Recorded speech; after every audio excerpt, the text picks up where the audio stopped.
एक ऐसा लड़का जिसे सिर्फ बेकार और कमजोर समझा गया, जिसे लोग सिर्फ एक कबाड़ी वाला कहते थे, क्योंकि उसका काम सिर्फ मोस्टर की लाशों के अंदर से काम की चीजों को निकालने का था, जो कि बहुत ही घिनौना होता है, जिसे किसी ने भी एक फाइटर के रूप में कभी देखा ही नहीं, जो सिर्फ दूसरों के रहम पर जीता था, जो बस गिल्ड के कोने में चुपचाप बैठा रहता था बिना किसी उम्मीद के। लेकिन आज वही लड़का सिर्फ एक वार में ऐसे एक मोस्टर को धूल चटा देता है, जिसे लोग बेकार समझते थे। आज वो दुनिया के सबसे खतरनाक डंजन में ऐसे छलांग लगा देता है जैसे कि वो सिर्फ एक खेल हो। अब सवाल ये है कि ये सब कैसे हुआ? क्या ये हमेशा से छुपा हुआ था, या किसी ने इसे एक नया जीवन दिया, या फिर दुनिया ही अंधी थी जो कि इसके असली रूप को देख नहीं पाई? कहानी शुरू होती है एन से। एन एक ऐसा लड़का जिसे अपराइजर नाम की जॉब क्लास मिली थी, जो दुनिया में सबसे बेकार माना जाता था। कोई भी उसे एक यूजलेस इंसान से ज्यादा नहीं समझता था, लेकिन एक सपने देखने वाले लड़के की तरह वो भी एक एडवेंचर बनकर अपनी जिंदगी जीना चाहता था। अब वो एक क्लिफ के सामने खड़ा है अपनी जान देने के लिए, क्योंकि उसको लगता है कि वो अपने जीवन में कुछ भी नहीं कर पाएगा। उसका सपना था कि वो भी एक दिन अमीर बनेगा और दुनिया भर में मशहूर हो जाएगा, लेकिन सच्चाई कुछ और ही थी। वो एक एडवेंचर पार्टी का सिर्फ एक गुलाम बनकर ही रह गया था। उनका सामान उठाना, लूट समेटना और बस थोड़ा सा पैसा कमा पाना, बस इतना ही उसकी जिंदगी में रह गई थी। इसके बाद हम थोड़ा पीछे का सीन देखते हैं, जहाँ पर पार्टी का स्वॉर्डमैन जोड और उसकी विजार्ड गर्लफ्रेंड जुलियन उसे एक बेकार इंसान की तरह ट्रीट करते थे। यन चाहे जितना भी मेहनत करी, उनके लिए वो सिर्फ एक फ्री का नौकर था। एक दिन जब जोड और जुलियन एक जायंट रैट मोस्टर से लड़ रहे होते, तब एन उनके पीछे खड़ा होकर बस देख रहा था। जब मोस्टर मर गया, तब उसका काम था लाश का इंस्पेक्शन करना और वैल्यूएबल चीजें निकालना, लेकिन एन के पास स्ट्रेंथ नहीं थी, जिस वजह से वो मोस्टर के दांत को भी नहीं खींच पा रहा था। जब उसने मदद मांगी तो जोड उस पर गुस्सा हो गया। उसने एक पत्थर उठाकर एन पर फेंक दिया और उससे कहा कि अगर तू इतना छोटा सा काम भी नहीं कर सकता तो किसी पार्टी में होने का तेरा कोई भी हक नहीं है। एन अंदर ही अंदर बहुत ही गुस्सा था, लेकिन उसके पास कोई दूसरा ऑप्शन भी नहीं होता है। वो जानता था कि अगर इसने पार्टी से निकाल दिया तो कोई दूसरी पार्टी उसको कभी भी हायर नहीं करेगी। उसने अपना गुस्सा दबा लिया और जबरदस्ती मोस्टर के दांत को खींच लिए। थोड़ी देर के बाद वो दोनों जोड और नोलेन के साथ आगे बढ़ने लगा। तभी उन्हें एक मोस्टर की लाश मिली। ये एक हेल हाउंड था। ये मोस्टर बहुत ही ताकतवर होता है और इनके पार्ट्स मार्केट में बहुत ही महंगे बिकते हैं। जोड और नोलेन बहुत ही एक्साइटेड हो गए होते और इयन को तुरंत काम पर लगा दिया, लेकिन इयन को सिचुएशन थोड़ी अजीब लग रही थी। उसने जोड से कहा कि ये हेल हाउंड्स इस फ्लोर पर कैसे हो सकते हैं, ये यहाँ पर नहीं मिलते हैं। लेकिन जोड बस हंस दिया, तो सोचना बंद कर और काम कर, ये सब तेरे पे स्किल से बाहर की बातें। जुलियन भी हंसी और उसने बोला कि अगर तुझे इतना ही डर लग रहा है तो तू भाग जा, पर याद रखना बिना किसी पेमेंट के तुझे हमारी पार्टी से निकाल दिया जाएगा। ये ने अपनी फ्रस्ट्रेशन दबाई और चुपचाप हेल हाउंड्स की लाश का डिसमेंटलिंग करने लगा। जब वो काम कर रहा था, तभी जोड और नोलेन को थोड़ी दूर पर एक और लाश दिखाई दी। जोड बहुत ही एक्साइटेड हो गया। येन चल उस लाश को अपराइज कर और उसमें से वैल्यूएबल पार्ट्स निकाल। लेकिन येन के अंदर एक अजीब सी घबराहट हो रही होती है। गिल्ड के दिए गए मैप के मुताबिक ये एरिया बिल्कुल भी सेफ नहीं था। उसने जोड से कहा, मुझे लगता है कि कुछ गड़बड़ है, हमें यहाँ से वापस चलना चाहिए।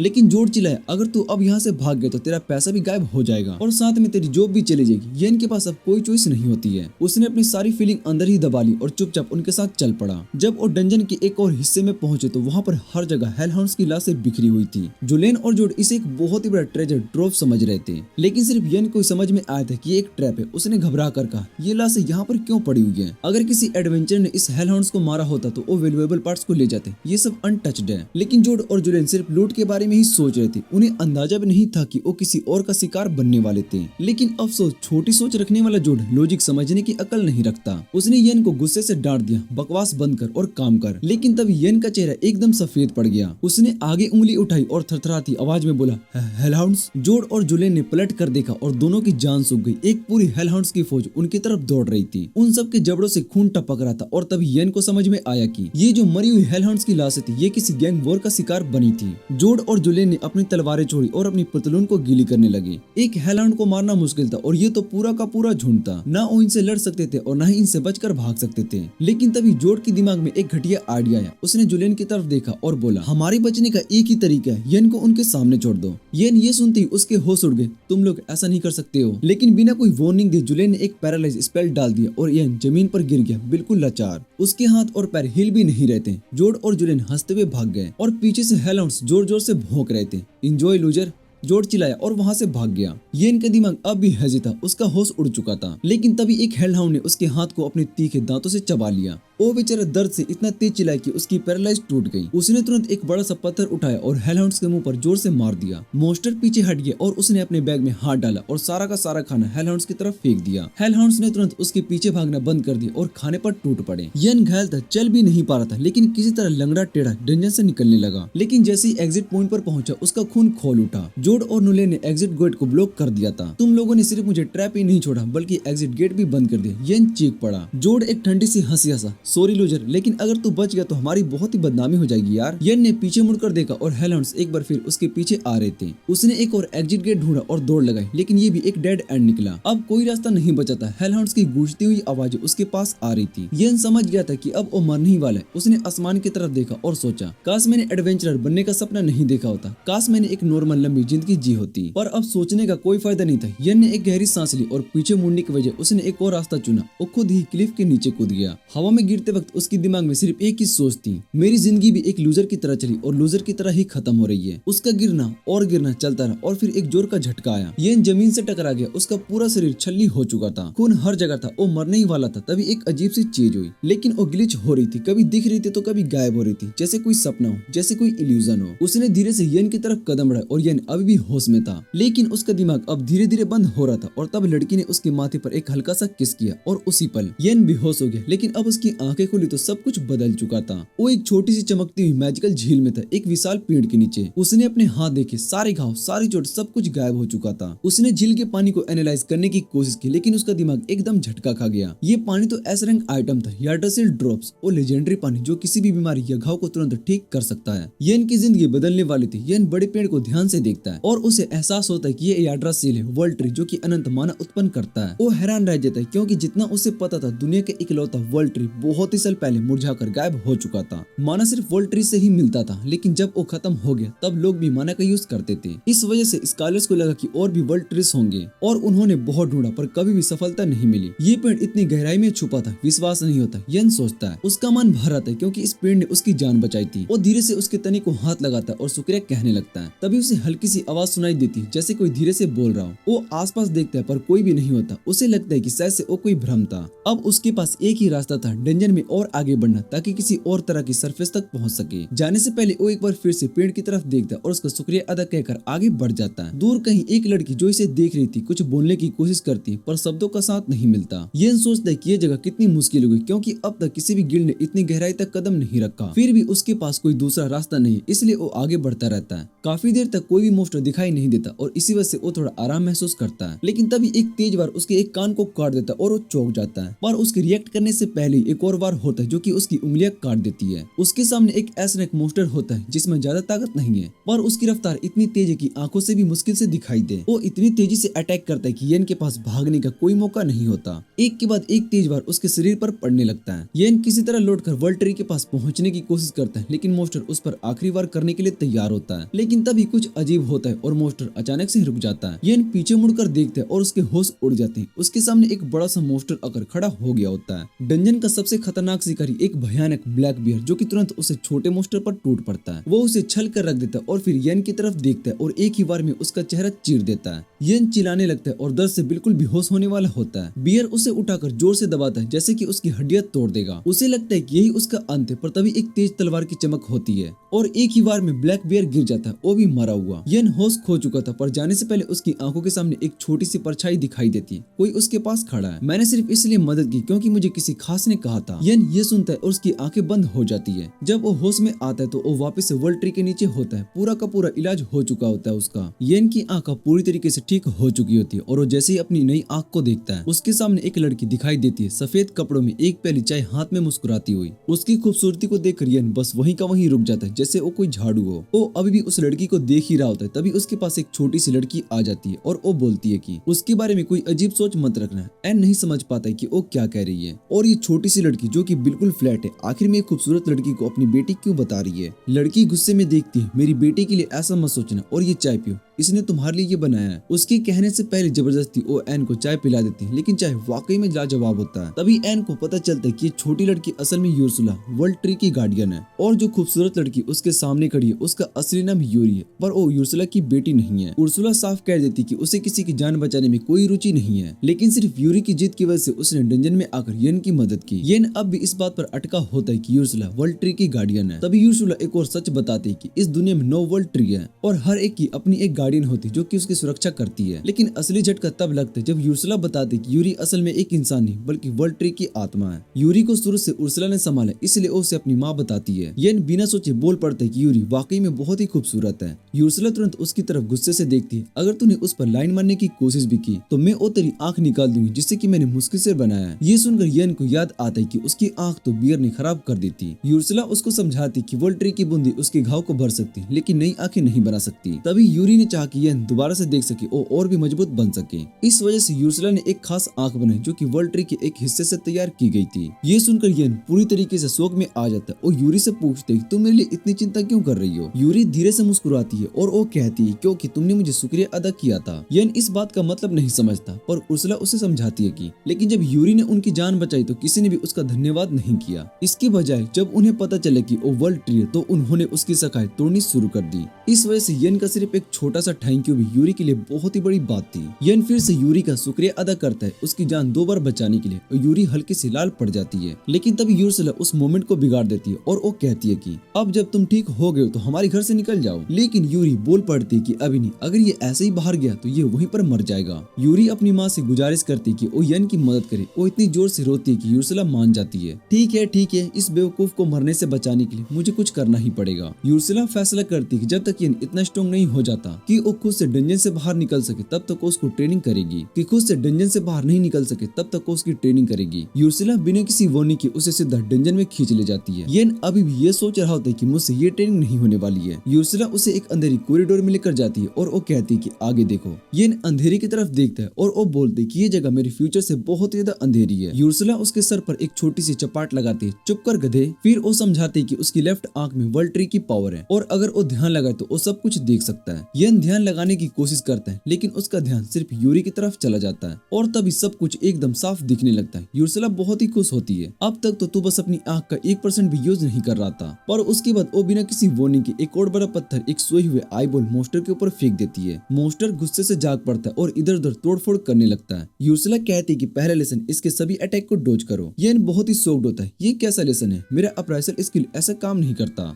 यूर्सुला उसके सर पर एक फिर से थप्पड़ लगाती है, इसका यूज करने की कोशिश तो कर भोंदू। वो कहती है कि येन का स्पिरिट है अप्राइजल स्किल को नए तरीके से यूज कर सकता है। येन अपनी आंख का इस्तेमाल करता है और वो देखता है कि मोस्टर उसके दाएं कान पर वार करने वाला है। वो एक्साइटेड हो जाता है, हाँ अब मुझे इसकी मूवमेंट समझ में आ रही है। और फिर सुर मोस्टर उसका कान काट देता है। येन चीख पड़ता है पर यूर्सुला बिल्कुल चिल मोड में एक बैरियर बना देती है और वर्ल्ड ट्री की ड्रॉप्स उसे देखकर उसका कान हील कर देती है। मैं तुम्हें जितनी बार चोट लगेगी उतनी बार हील करूंगी, मतलब तू भाग नहीं सकता। फिर से मोस्टर उस पर हमला करता है और इस बार एन अपनी पूरी आंख का इस्तेमाल करता है। वो देखते है कि मोस्टर उसके बाएं पैर पर अटैक करेगा। वो अटैक के एग्जैक्ट टाइमिंग देखकर साइड हो जाता है, यस मैंने डोज कर लिया। पर तभी पीछे से एक और बार मोस्टर उसका ध्यान भटकाता है और फिर ऊपर से एक और बार करता है। यूर्सुला गुस्से से बस एक बार बच गया और खुद को हीरो बता रहा है, ध्यान लगा वरना फिर से कान कट जाएगा। पूरा एक हफ्ता येन की मोस्टर के अटैक को डोज करने में प्रैक्टिस में निकल जाते हैं। अब वो सिर्फ अटैक का लोकेशन ही नहीं टाइमिंग भी समझ सकता है। लेकिन जैसे ही वो ओवर कॉन्फिडेंट होता है मोस्टर उसे छुपकर अटैक कर देता है। यूर्सुला हमेशा की तरह उसे हील करती है और वो कहती है पहले लेसन पास, अब सेकंड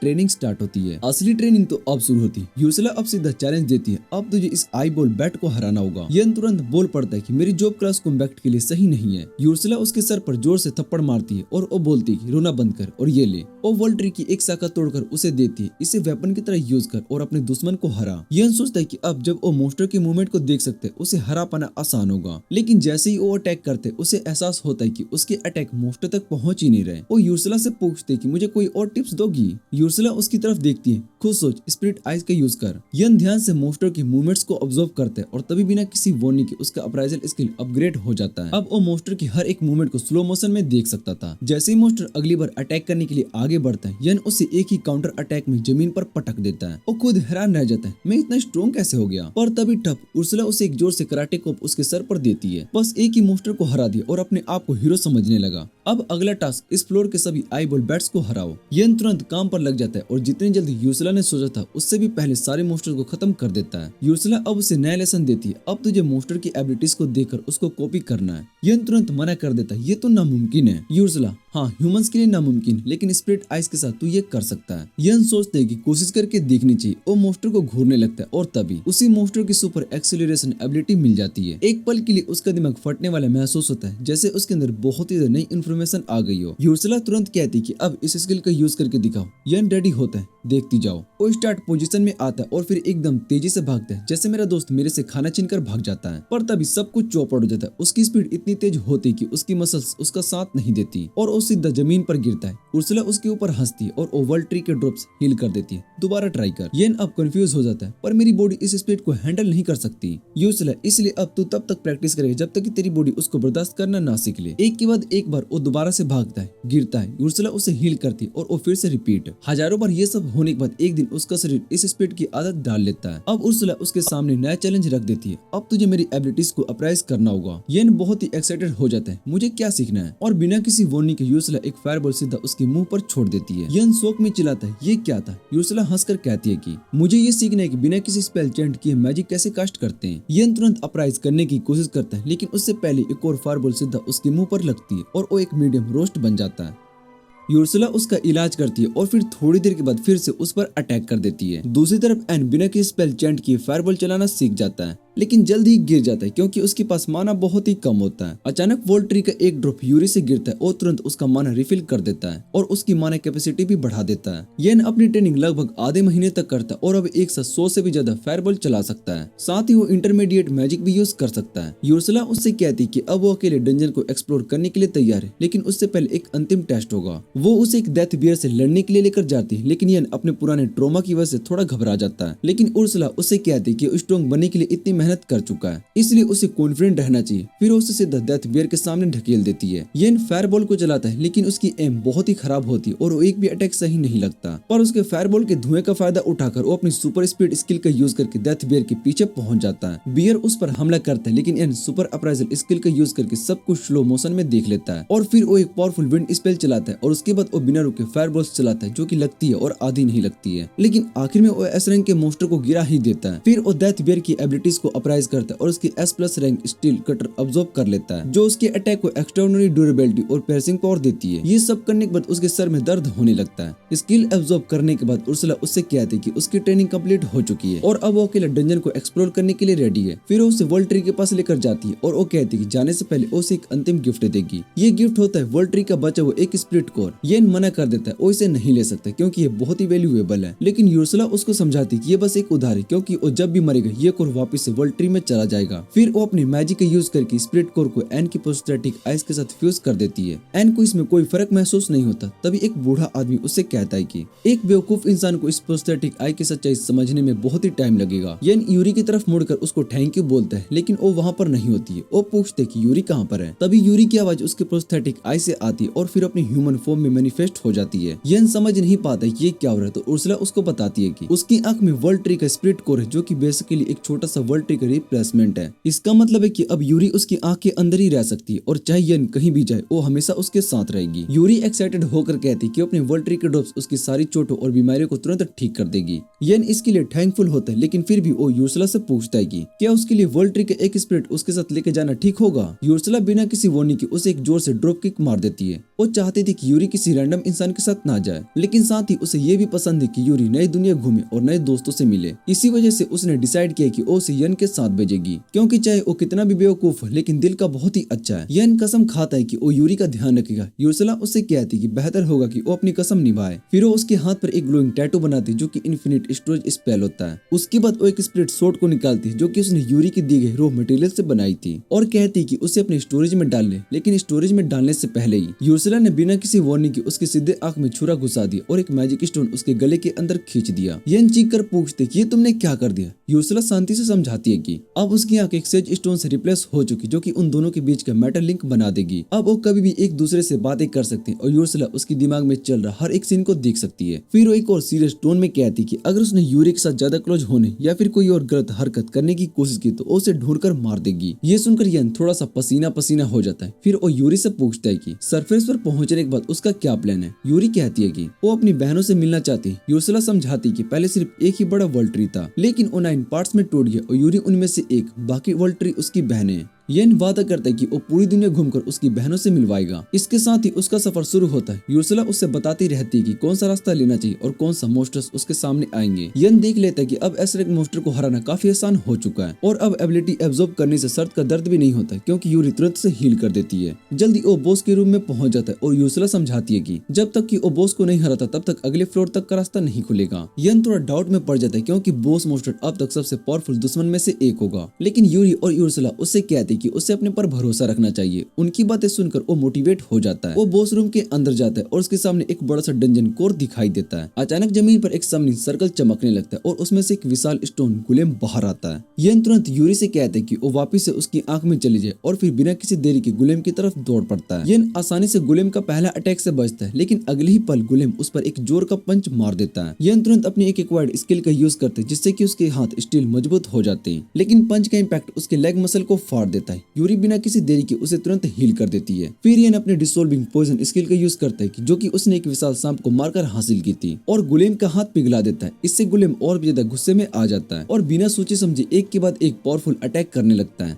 एन मुश्किल से किसी तरह बच पाता है और बड़े पत्थर के पीछे छिप जाता है। उसे समझ में आता है कि वो गुलेम के पास नहीं जा सकता। तभी यूर्सुला उससे कहती है कि वो अपनी सबसे पावरफुल स्किल का यूज करे। अब उसके पास उतनी माना है कि वो इस स्पेल को कास्ट कर सके। येन बिना सोचे समझे यूर्सुला की बात मानता है और अपनी अल्टीमेट मैजिक नोवा स्ट्राइक का यूज करते एक तेजी से गिरते मेटेरोइड की तरह उसके अटैक सीधा गुलेम पर जाकर लगता है। उसके शरीर को पूरा पिघलाते हुए वो हैरान रह जाता है, वो ऐसा अटैक भी कर सकता है। यूरी उसके शरीर से बाहर आती है और हील करना शुरू कर देती है। येन उसका हाथ को थामकर उसका शुक्रिया अदा करने लगता है और यूरी थोड़ी सी शर्मा जाती है। यूर्सुला ये सब देखती है और उसे बिल्कुल भी पसंद नहीं आता। वो उसे कहती है कि रोमांस बंद करे, पहले गुलेम का प्रॉपर अप्राइजल करे। येन गुलेम के बचे कुछ रिमाइंस को अप्राइज करता है और उसे काफी हाई लेवल डिफेंसिव और ऑफेंसिव एबिलिटीज मिल जाती है। यूर्सुला कहते हैं कि वो डंजन के कोर को भी अप्राइज कर सकता है। येन थोड़ा डाउटफुल होता है क्या ये सेफ होगा या फिर नहीं। तभी यूर्सुला बिना किसी वार्निंग के टेलीपोर्ट होकर वहां पर आती है और खुद डंजन के कोर का अप्राइजल कर देती है। वो पाती है कि ये वर्ल्ड ट्री के स्पिरिट के कोर के जैसा ही है और इससे येन के प्रोस्थेटिक आई को और ज्यादा पावरफुल बना दिया जा सकता है। वो उससे बताती है कि अगर वो और ज्यादा डंजन बॉसेस को हरा सके तो वो नए डंजन कोर को यूज करके अपनी स्पिरिट आइज को और ज्यादा पावरफुल बना सकता है। और ये सुनकर एन एक्साइटेड हो जाता है। इसके साथ ही वो तीनों बॉस रूम से बाहर निकलते और उनके पीछे दरवाजे हमेशा के लिए बंद हो जाते हैं। यूर्सुला समझाती कि अब डंजन कोर गायब हो चुका है, अब ये डंजन हमेशा के लिए सील हो गया। इसका मतलब है कि वर्ल्ड ट्री तक पहुंचने का रास्ता भी बंद हो चुका है और जिस छेद से अंदर गिरा था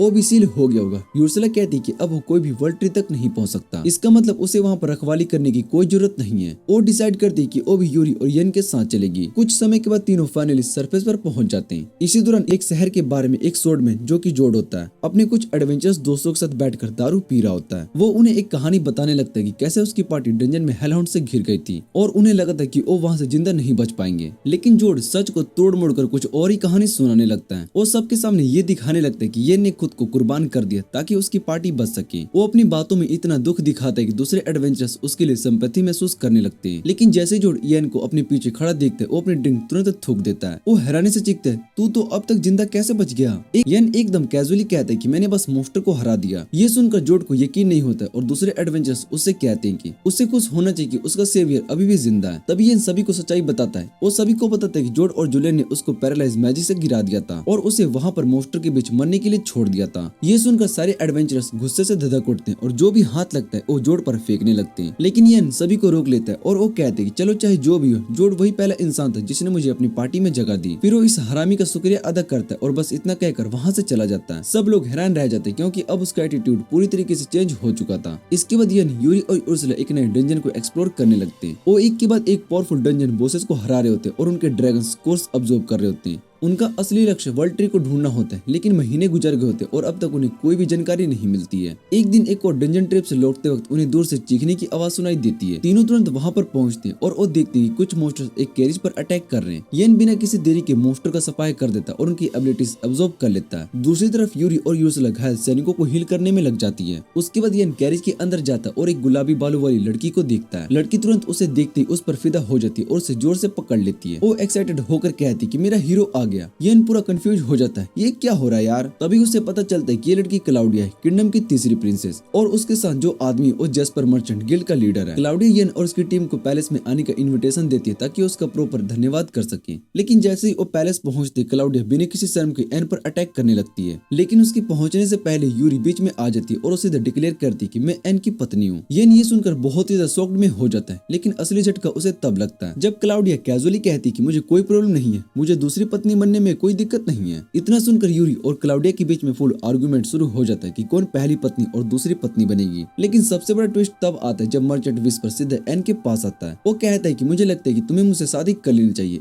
एन एकदम शॉक हो जाता है, क्या? उसने कभी सोचा नहीं था कि वो लड़कियों के साथ साथ लड़कों के लिए भी इतना अट्रैक्टिव हो सकता है। जेस्पर एक शरारती मुस्कुराहट के साथ कहते हैं कि रिलैक्स, इसके पीछे एक खास वजह है। फिर वो एन और उसके साथियों को अपने ट्रेजरी में लेकर जाता है और समझाता है कि उसे रेयर जेमस्टोन कलेक्ट करने का शौक है और एन की लेफ्ट आई एक स्पिरिट कोर है, सबसे रेयर और वैल्यूएबल जेमस्टोन जो कि दुनिया में एग्जिस्ट करता है। ये देखकर हैरान हो जाता है कि जेस्पर ने उसका राज जान लिया। फिर मर्चेंट उसको एक कहानी सुनाता है जिसमें असली वर्ल्ड ट्री की बात होती है। वो बताता है कि वर्ल्ड ट्री ने अपनी सारी शक्ति खत्म करके डीमन लॉर्ड को सील कर दिया था और उसके बाद वो इस दुनिया से गायब हो गया। जेस्पर कहता है कि वो बहुत ही सालों से उस स्पिरिट कोर को ढूंढ रहा था और अब जब उसको वो मिल गया तो उसे हमेशा के लिए अपने पास रखना चाहता है। येन उसका प्रपोजल मना करना चाहता है क्योंकि वो सीधे एक रूलर की तरह है, पर यूर्सला उसको समझाती कि जेस्पर के पास सिर्फ पैसे ही नहीं बल्कि वर्ल्ड ट्री के बारे में बहुत ही सारी इन्फॉर्मेशन भी है, तो अगर वो उसकी मदद करेगा तो उसको और भी वर्ल्ड ट्री ढूंढने में आसानी होगी। येन थोड़ा मजबूरी में ही सही पर बात को मान जाता है, पर ये भी कहता है कि शुरुआत में सिर्फ दोस्ती तक की बात रहेगी। जेस्पर को इसमें कोई दिक्कत नहीं होती और वो हंसता है और वो कहता है कि एक दिन येन भी उसकी टीम का प्राउड मेंबर बनेगा। कुछ समय के बाद एन, यूरी और उर्सुला एक छुपी हुई डंजन में जाने का फैसला करते हैं जो कि जेस्पर ने बताई थी। उन्हें उम्मीद होता है कि शायद से वहाँ पर यूरी बहने मिल सकती है। येन अकेले डंजन के अंदर चला जाता है पर अंदर जाकर उसको एक डेड एंड मिलता है। यूर्सुला बताती है कि दीवार पर एक टेलीपोर्टेशन स्पेल लगी है जिसे टच करने से पोर्टल एक्टिवेट हो जाता है और जैसे एन इस स्पेल को टच करता है वो एक बड़े जंगल के बीच में पहुंच जाता है। जंगल को देखकर वो घबरा जाता है और वो कहते हैं कि डंजन के अंदर एक जंगल कैसे हो सकता है। यूर्सुला समझाती है कि शायद से एक पावरफुल इल्यूजन की वजह से डंजन का पूरा स्ट्रक्चर ही चेंज हो गया। येन सोचने लगता है कि इतना बड़ा इल्यूजन सिर्फ एक वर्ल्ड ट्री ही बना सकता है। तभी उसको अचानक एक आवाज सुनाई देती है। यूरी तुरंत पहचान लेती है कि ये आवाज उसकी शैतानी बहन पीना की है। पीना येन के अंदर से बाहर आती और यूरी से बात करने लगती है। पीना यूरी से कहती है कि उसको वापस देखकर बहुत ही खुश है और उसको डंजन के एंड में मिलने के लिए कहती है। येन उस शैतानी लोली से गुस्सा होकर कहता है कि यूरी इतनी दूर से उससे मिलने आई थी तो डायरेक्ट टेलीपोर्टेशन मैजिक यूज करके सबको अपने पास क्यों नहीं बुला लेती। पीना कहती कि वो टेलीपोर्टेशन मैजिक नहीं चला सकती, इसलिए उन्हें खुद चलकर उनके पास आना पड़ेगा। यूरी बिना किसी शिकायत के मान जाती है। पीना हंसी मजाक में कहती है कि यूरी को तो आराम से बैठ जाना चाहिए और अपने बॉयफ्रेंड को सारा काम करने देना चाहिए। यूरी ये सुनते ही शर्मा जाती। येन भी उसको कहते कि वापस उसकी आंख के अंदर चली जाए क्योंकि डंजन बहुत ही डेंजरस हो सकता है और उसके बिना वो और जल्दी रास्ते से गुजर सकेगा। पीना उसकी ओवर कॉन्फिडेंस का मजाक उड़ाती है और वो कहती है कि उसने जंगल में 100 से भी ज्यादा डेंजरस ट्रैप्स और मोस्टर्स छुपा रखे,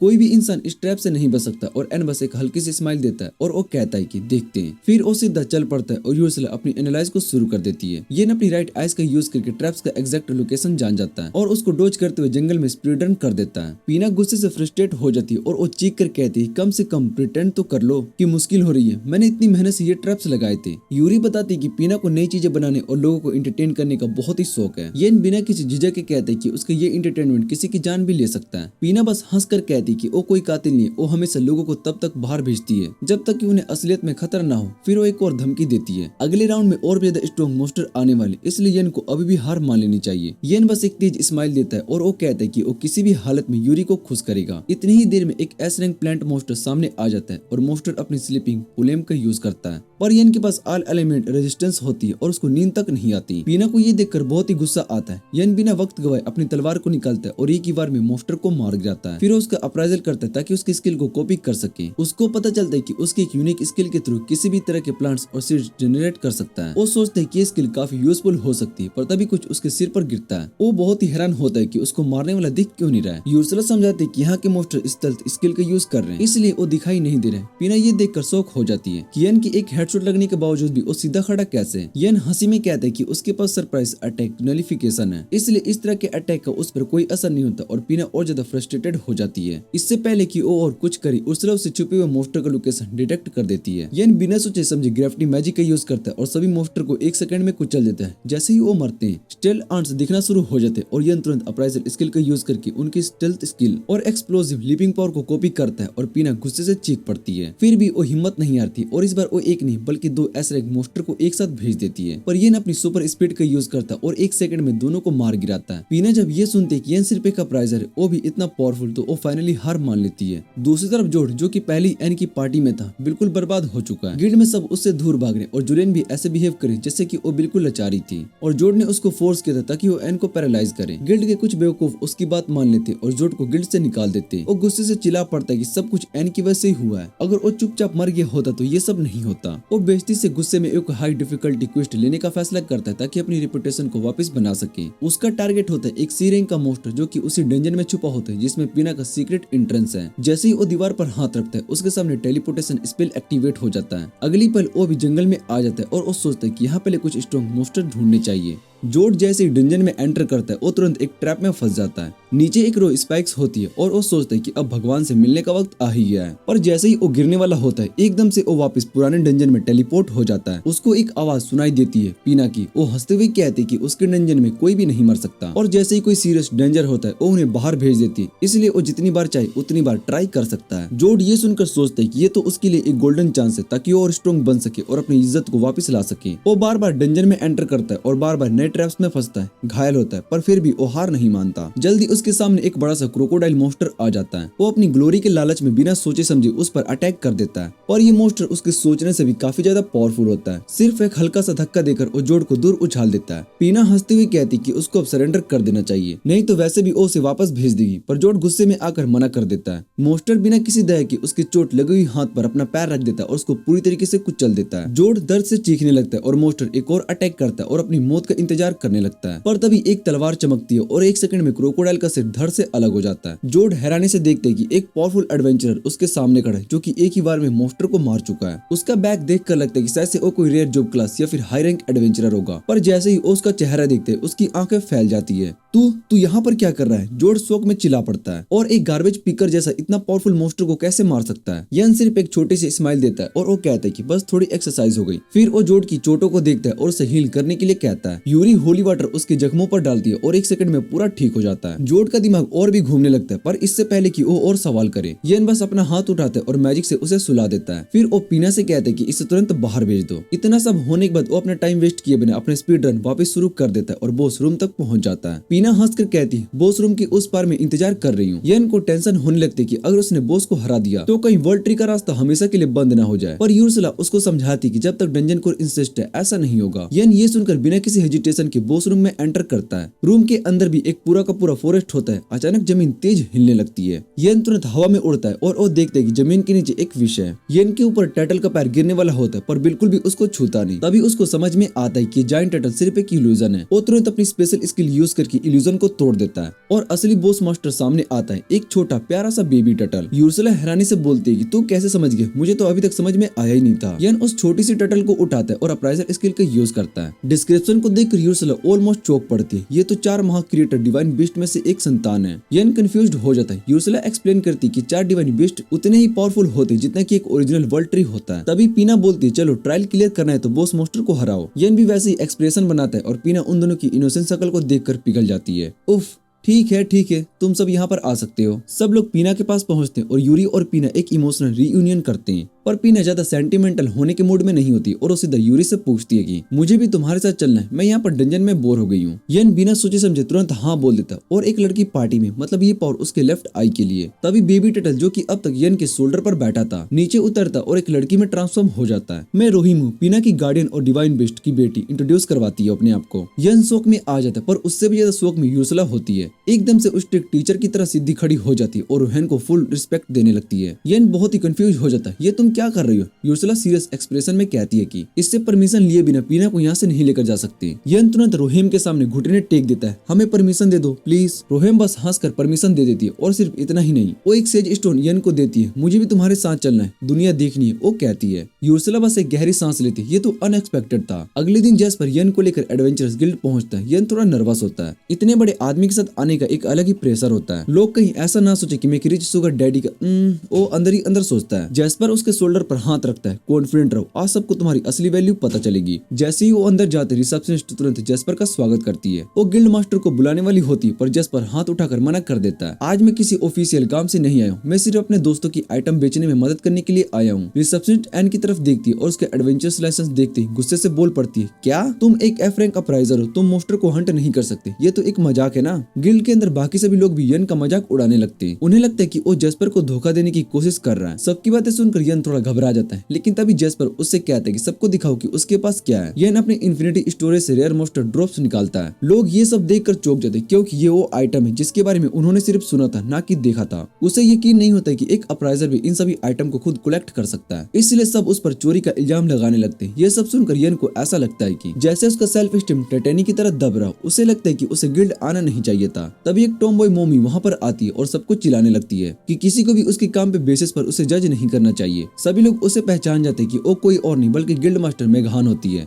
उसका गुस्सा देखकर सभी लोग चुप हो जाते हैं। मेघान तुरंत समझ जाती कि यन की आंखों में कुछ अलग है। तभी रिसेप्शनिस्ट भी कंफर्म कर देती कि सारी आइटम्स असली है। जैस्पर सभी को अनाउंस करते कि ये सभी मोस्टर्स को एन ने खुद हंट किए हैं और वो इस बात का पूरा पर्सनल गारंटी लेता है। रिसेप्शनिस्ट तुरंत यन से माफी मांगती है और मेघान भी उससे कहती है कि रिसेप्शनिस्ट को माफ कर दे क्योंकि उसने बस एक अप्राइजर समझकर उसे जज कर दिया था। इतना सुनकर यन को अच्छा लगता है और वो मेघान को थैंक यू बोलकर मुस्कुराता है। ये देखकर मोमी मेघान को उसमें इंटरेस्ट आने लगता है। वो बस हंसकर कहती है कि यन बहुत ही क्यूट लग रहा है, वो चाहे तो मेघान का बॉय टॉय बन सकता है। यन ये सुनकर पैनिक हो जाता है क्योंकि उसे समझ में नहीं आता कि इस बात पर क्या जवाब दे। मेघान उससे कहती कि अच्छे से सोच ले क्योंकि आगे चलकर उन दोनों की मुलाकात होती रहेगी। ये कहकर वो अपने ऑफिस में चली जाती है। रिसेप्शनिस्ट यन से कहती कि वो थोड़ा रुक जाए ताकि उसकी आइटम का एस्टिमेट निकाल सके। तभी जैस्पर कहता है कि यन को हिडन डंजन की आइटम्स में दिखानी चाहिए। ये सुनकर वहाँ के एडवेंचरर शॉक्ड हो जाते कि यन ने एक हिडन डंजन को भी क्लियर किया। अब सब उसे एक सेलिब्रिटी की तरह ट्रीट करने लगते हैं पर यन को ये अटेंशन बिल्कुल भी पसंद नहीं होता, इसलिए वो वहाँ से भाग जाता है। बाद में जब वो गर्म पानी के टब में रिलैक्स कर रहा होता है तभी अचानक यूरी उसके बगल में आ जाती है। ये देखते ही यन पैनिक हो जाता है क्योंकि उसने कभी भी किसी लड़की को बिना कपड़ों में नहीं देखा था। पीना भी अपनी बड़ी बहन यूरी के पीछे आती है और मजाक करने लगती है कि यन का तीसरा पैर यूरी को देखकर रिएक्ट कर रहा है। वो यूरी को भी चिढ़ाने लगती है पर तभी यूर्सला वहाँ पर आ जाती है और इतनी तेज मैजिक चला देती है कि लगभग यन का उड़ना तय था। यन तुरंत वहाँ से भागकर बाहर चला जाता है ताकि उसे और ज्यादा शर्मिंदगी ना हो जाए। बाहर जाकर उसे कीरो दिखती है जहाँ पर वो रिलैक्स कर रही होती है। वो यन को थैंक यू बोलती कि उसने पीना और उसे अपने साथ रखा क्योंकि उसने बहुत ही समय बाद पीना को इतना खुश देखा है। यन उससे कहते कि अब वो बाकी 6 बहनों को भी ढूंढने वाला है पर ये सुनकर कीरो उदास हो जाती है और वो कहती कि बहन 6 नहीं बल्कि 7 है। ये सुनकर यन शॉक्ड हो जाता है। कीरो उसे समझाती है कि सबसे पुरानी वर्ल्ड ट्री इस दुनिया से गायब हो चुकी है पर उसका स्पिरिट कोर अभी भी पूरा डिस्ट्रॉय नहीं हुआ है। कीरो को पूरा यकीन है कि काइना जो कि वर्ल्ड ट्री की स्पिरिट है अब भी कहीं न कहीं अपने गार्डियन के साथ जिंदा है। पर प्रॉब्लम ये है कि किसी को भी नहीं पता कि उसे ढूंढना कहाँ पर है। अगले दिन यन एक अच्छे मूड में उठता है और वो सोचता है कि अब उसे बाकी वर्ल्ड ट्री की तलाश शुरू कर देनी चाहिए। वो जैस्पर के ऑफिस जाता है उससे बात करने के लिए पर वहाँ जाकर वो देखता है कि मोमी मेघान भी वहाँ पर मौजूद है और उसके पास उसके लिए एक खास क्वेस्ट है। मेघान बताती है कि उसका मिशन एक बेहमद नाम के मिस्टीरियस ड्रैगन को मारना है। ये ड्रैगन बहुत साल पहले डीमन लॉर्ड ने बनाया था और जब डीमन लॉर्ड गया तो वो भी उसके साथ गायब हो गया पर वो फिर से दिखाई दिया है। मेघान चाहते हैं कि यन उस एसएस रैंक मोस्टर को खत्म करें। जैस्पर ये साफ कह देता है कि ये मिशन उसकी जान भी ले सकता है। वो दोनों समझ सकते हैं कि अगर यन इस मिशन को रिजेक्ट कर दे और बिना किसी हेजिटेशन के वो इस टास्क को एक्सेप्ट कर लेता है। मेघान उसका शुक्रिया अदा करती है और उसका सक्सेस का दुआ करती है। अगले दिन यन उस जगह पर आता है जहाँ पर बेहमद को देखा गया था। उर्सला उसे बताती है कि एशियंट अर्थ ड्रैगन है जो कि मानव को ऑब्जर्व कर सकता है और ऐसे मैजिक बुलेट्स को फायर करते हैं जो कि स्पेस तक को चीर सकती है। वो बताती है कि बेहमद दिन में जमीन के अंदर छुप जाते हैं। उसे बाहर निकालने के लिए यन अपनी तलवार को समन करता है और अपनी अल्टीमेट स्पेल का यूज करता है। जमीन पर एक बड़ा सा गड्ढा बन जाता है और गुस्से से बेहमद बाहर आ जाता है। वो जोर से दहाड़ता है, किसने मेरी सुकून भरी नींद को डिस्टर्ब किया। जब उसकी नजर यन पर पड़ती है तो उसे लगता है कि लड़का काफी वीक है पर अभी जो स्पेल उसने चलाया था उसे देखकर बेहमद सोचने लगता है। उसे याद आता है कि जब से वो पैदा हुआ है तब से वो ओपी है क्योंकि उसे खुद डीमन लॉर्ड ने बनाया था। वो हमेशा एक ऐसे ओपोनेंट की तलाश में था जो उससे एक जबरदस्त फाइट कर सके और उसे अब थोड़ी सी उम्मीद दिखाई दी है। वो यन से पूछता है तू है कौन। यन सीधे आंखों में आंखें डालकर कहता है कि वो इंसान है, तुझे मारने के लिए आया है। ये सुनकर बेहमद हंसने लगता है, मैं डीमन लॉर्ड का सबसे ताकतवर मोस्टर हूँ। यन कैजुअली कहता है कि अगर तू इतना ही स्ट्रॉन्ग है तो डीमन लॉर्ड भी कुछ खास नहीं होगा, मैं उसे भी हरा सकता हूँ। ये सुनकर बेहमद का गुस्सा फट जाता है कि वो हर इंसल्ट को सह सकता है पर कोई भी उसके मास्टर का मजाक उड़ाए ये बर्दाश्त नहीं कर सकता। वो तुरंत अपनी पावरफुल मैजिकल बुलेट से फायर करता है पर यन उन्हें आसानी से डोज कर लेता है। फिर वो तेज स्पीड में बेहमद की तरफ बढ़ता है और अपनी तलवार से उसकी एक हाथ को काट देता है। बेहमद शौक में आ जाता है, उसके टफ स्किल्स इतनी आसानी से कट कैसे कैसे हो गए। अब वो अपनी स्ट्रेटेजी बदलने का सोचता है। वो जमीन के अंदर चला जाता है और सीधा यन के नीचे उसके सरफेस पर होता है। एक सेकंड में वो यन को अपने बड़े से मुंह में निगल लेता है। उसे लगता है कि अब बैटल खत्म हो गई, पर अगले ही पल उसका मुंह जोर से ब्लास्ट हो जाता है और वो हजारों टुकड़ों में उड़ जाता है। फिर भी ये सब होने के बावजूद बहमत अभी भी होश में है। बहमत को अब समझ में आ जाता है कि उसकी पहली और आखिरी बार है। उसने सिर्फ इस वजह से यन को अंडर एस्टिमेट किया था क्योंकि वो एक इंसान था और ये उसकी सबसे बड़ी गलती थी। वो कमजोर आवाज में पूछते कि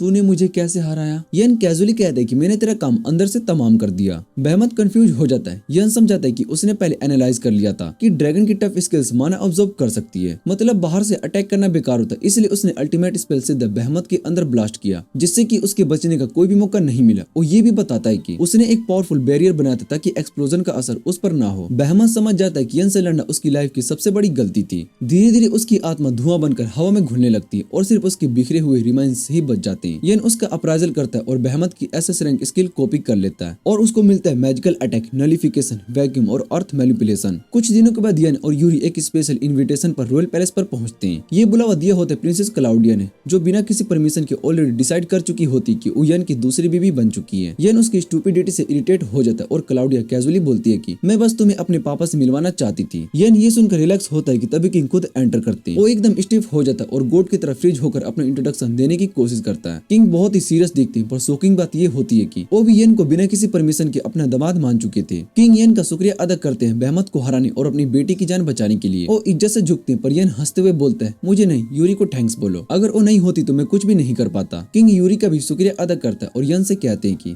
उन्हें उसकी फ्यूचर अचीवमेंट्स का इंतजार रहेगा। फिर वो अपने काम के लिए निकलने लगते हैं और जाने से पहले यन को एक सिल्वर वॉच देते हैं जिस पर रॉयल एम्बलम बना होता है। इस वॉच की वजह से यन को कहीं भी बिना रोक टोक के जाने की परमिशन मिल जाती है। पहले तो उसे लगता है कि ये बहुत ही ज्यादा हो रहा है, फिर वो सोचते हैं कि उसके काम आ सकती है यूरी के फैमिली के बारे में और इन्फॉर्मेशन ढूंढने के लिए। इस बीच यन के बहमत को हराने की कहानी पूरी शहर में फैल चुकी होती है। लोग अब उसे एक हीरो की तरह देखने लगते हैं, पर एक इंसान है जो कि खुश नहीं है, जोर्ड। उसकी हालत अब एक लूजर की तरह हो गई और लोग उसे बस एक बेकार की तरह ट्रीट कर रहे थे। उसे यन से जलन होने लगती कि वो इतनी जल्दी इतना फेमस और स्ट्रॉन्ग कैसे बन गया। वो गुस्से में अंदर ही अंदर जल रहा होता है, पर उसमें इतनी हिम्मत नहीं होती कि यन के अगेंस्ट जा सके। तभी एक टेनेड मोमी उसके सामने आती है। वो एक मिस्टीरियस स्माइल के साथ बोलती है मेरा नाम इंट है और मैं एक स्पिरिट हूँ, मैं तुझे वो पावर दे सकती हूँ जो तुझे अपना बदला लेने के लिए चाहिए। यन अचानक से बुरे सपने में फंस जाता है जो उसके पास्ट की यादों से भरा था। उसे दिखाई देता है कि जोर्ड उसके साथ हमेशा की तरह बदतमीजी कर रहा है और उसका पास्ट सेल्फ एक लूजर की तरह बस चुपचाप सब कुछ बर्दाश्त कर रहा है। यन गुस्से में आकर अपने पास्ट सेल्फ को चीख कर समझाने की कोशिश करता है, पर बेकार, उसकी आवाज उस तक नहीं पहुंचती है। तभी एक और भी ज्यादा डरावना सीन सामने आता है। हेलहाउंड्स उसके आधे कटे हुए शरीर को चबा रहे होते हैं। ये देखकर यन का दिल दहल जाता है और उसे रियलाइज होता है कि अगर उसके साथ सब कुछ सही नहीं होता तो शायद से उसका यही हाल होता। उसकी लाश उससे घटिया आवाज में बोलती है कि तू सिर्फ इसलिए जिंदा है क्योंकि तेरी किस्मत अच्छी थी। वो उसका मजाक उड़ाती है। सच तो ये है कि तू एक लूजर है जो बस एक वॉल ट्री से टकराने की वजह से बच गया। तू चाहे जितना भी स्ट्रॉन्ग बनने का नाटक कर ले, तू अंदर से वही वीक और बेकार आदमी है। यन चिल्लाने लगता है, पर तभी उसकी नींद टूट जाती है। जैसे ही वो होश में आता है उसे पता चलता है कि यूर्सला उसके पास बैठी है। वो उससे पूछती कि सब ठीक है ना। यन घबराते हुए बोलता है हाँ मैं ठीक हूँ, पर हम है कहाँ पर। यूर्सला उसे बताती है किंग से मीटिंग के बाद वो थकावट की वजह से गिर गया था और बस अब सोता ही रह गया था। वो कंप्लेंट करती कि यूरी तेरी वजह से बहुत ही परेशान है। ये सुनकर यन तुरंत पूछते कि वो अभी कहाँ पर है। यूर्सला कैजुअली कहती कि यूरी और पीना मूड फ्रेश करने के लिए शहर घूमने के लिए गए। यन टेंशन में आ जाता है, पर यूर्सला उसे रेस्क्यू करती है। रिलैक्स, मैं यूरी को रियल टाइम पर ट्रैक कर रही हूँ, अगर कुछ भी गड़बड़ होती है तो मैं तुरंत वहाँ पर पहुँच सकती हूँ। थोड़ा शांत होने के बाद यन अपनी नाइटमेयर की बात बताता है, पर वो अपने ही दिमाग की बैंड बजाने लगता है। उसका सपना जो कह रहा था वो सच ही था। वो कन्विंस हो जाता है क्योंकि उसकी स्ट्रेंथ सिर्फ उसकी किस्मत की देन है। अगर वो यूरी से नहीं मिलता तो शायद से आज भी वही बेकार इंसान होता। उसके अंदर एक अजीब सी गिल्टी बन जाती है, मैं सिर्फ एक यूजलेस आदमी जो कि सिर्फ लक की वजह से जीता है। दूसरी तरफ जोर्ड एंटा की बातों को समझने की कोशिश कर रहा होता है। उसे यकीन नहीं हो रहा होता कि यन जैसे लूजर के अगेंस्ट लड़ने का कोई तरीका हो सकता है। एंटा उसके दिमाग में जहर घोल देती है तो सोचता है कि यन ने मेहनत की और ये पावर ले ली है ना। वो तो बस वर्ल्ड ट्री की वजह से बिना किसी मेहनत के ओपी बन गया। जोर्ड उसकी बातें सुनकर और भी धधक जाता है। वो गुस्से से बोलता है कि मुझे भी वही पावर चाहिए, मैं भी स्पिरिट्स आइस चाहता हूँ। एंटा एक क्रीपी स्माइल देती है और करप्टेड वर्जन ऑफ आइस समन करती है। वो जोर्ड के फोरहेड में उस इविल आई को डाल देती है और अगले ही पल जोर्ड चीखने लगता है। उसका शरीर धीरे धीरे ट्रांसफॉर्म होने लगता है और उसके मसल्स भी बढ़ने लगते हैं। उसके अंदर एक डार्क एनर्जी बाहर आती है और धीरे धीरे वो एक शैतानी रूप ले लेता है। एंटा इस ट्रांसफॉर्मेशन को देखकर खुश हो जाती है। वो अपनी जुबान से अपनी लिप्स को क्रीपी तरीके से लिक करती है और हंसकी आवाज में बोलती है कि जा अपना बदला ले ले।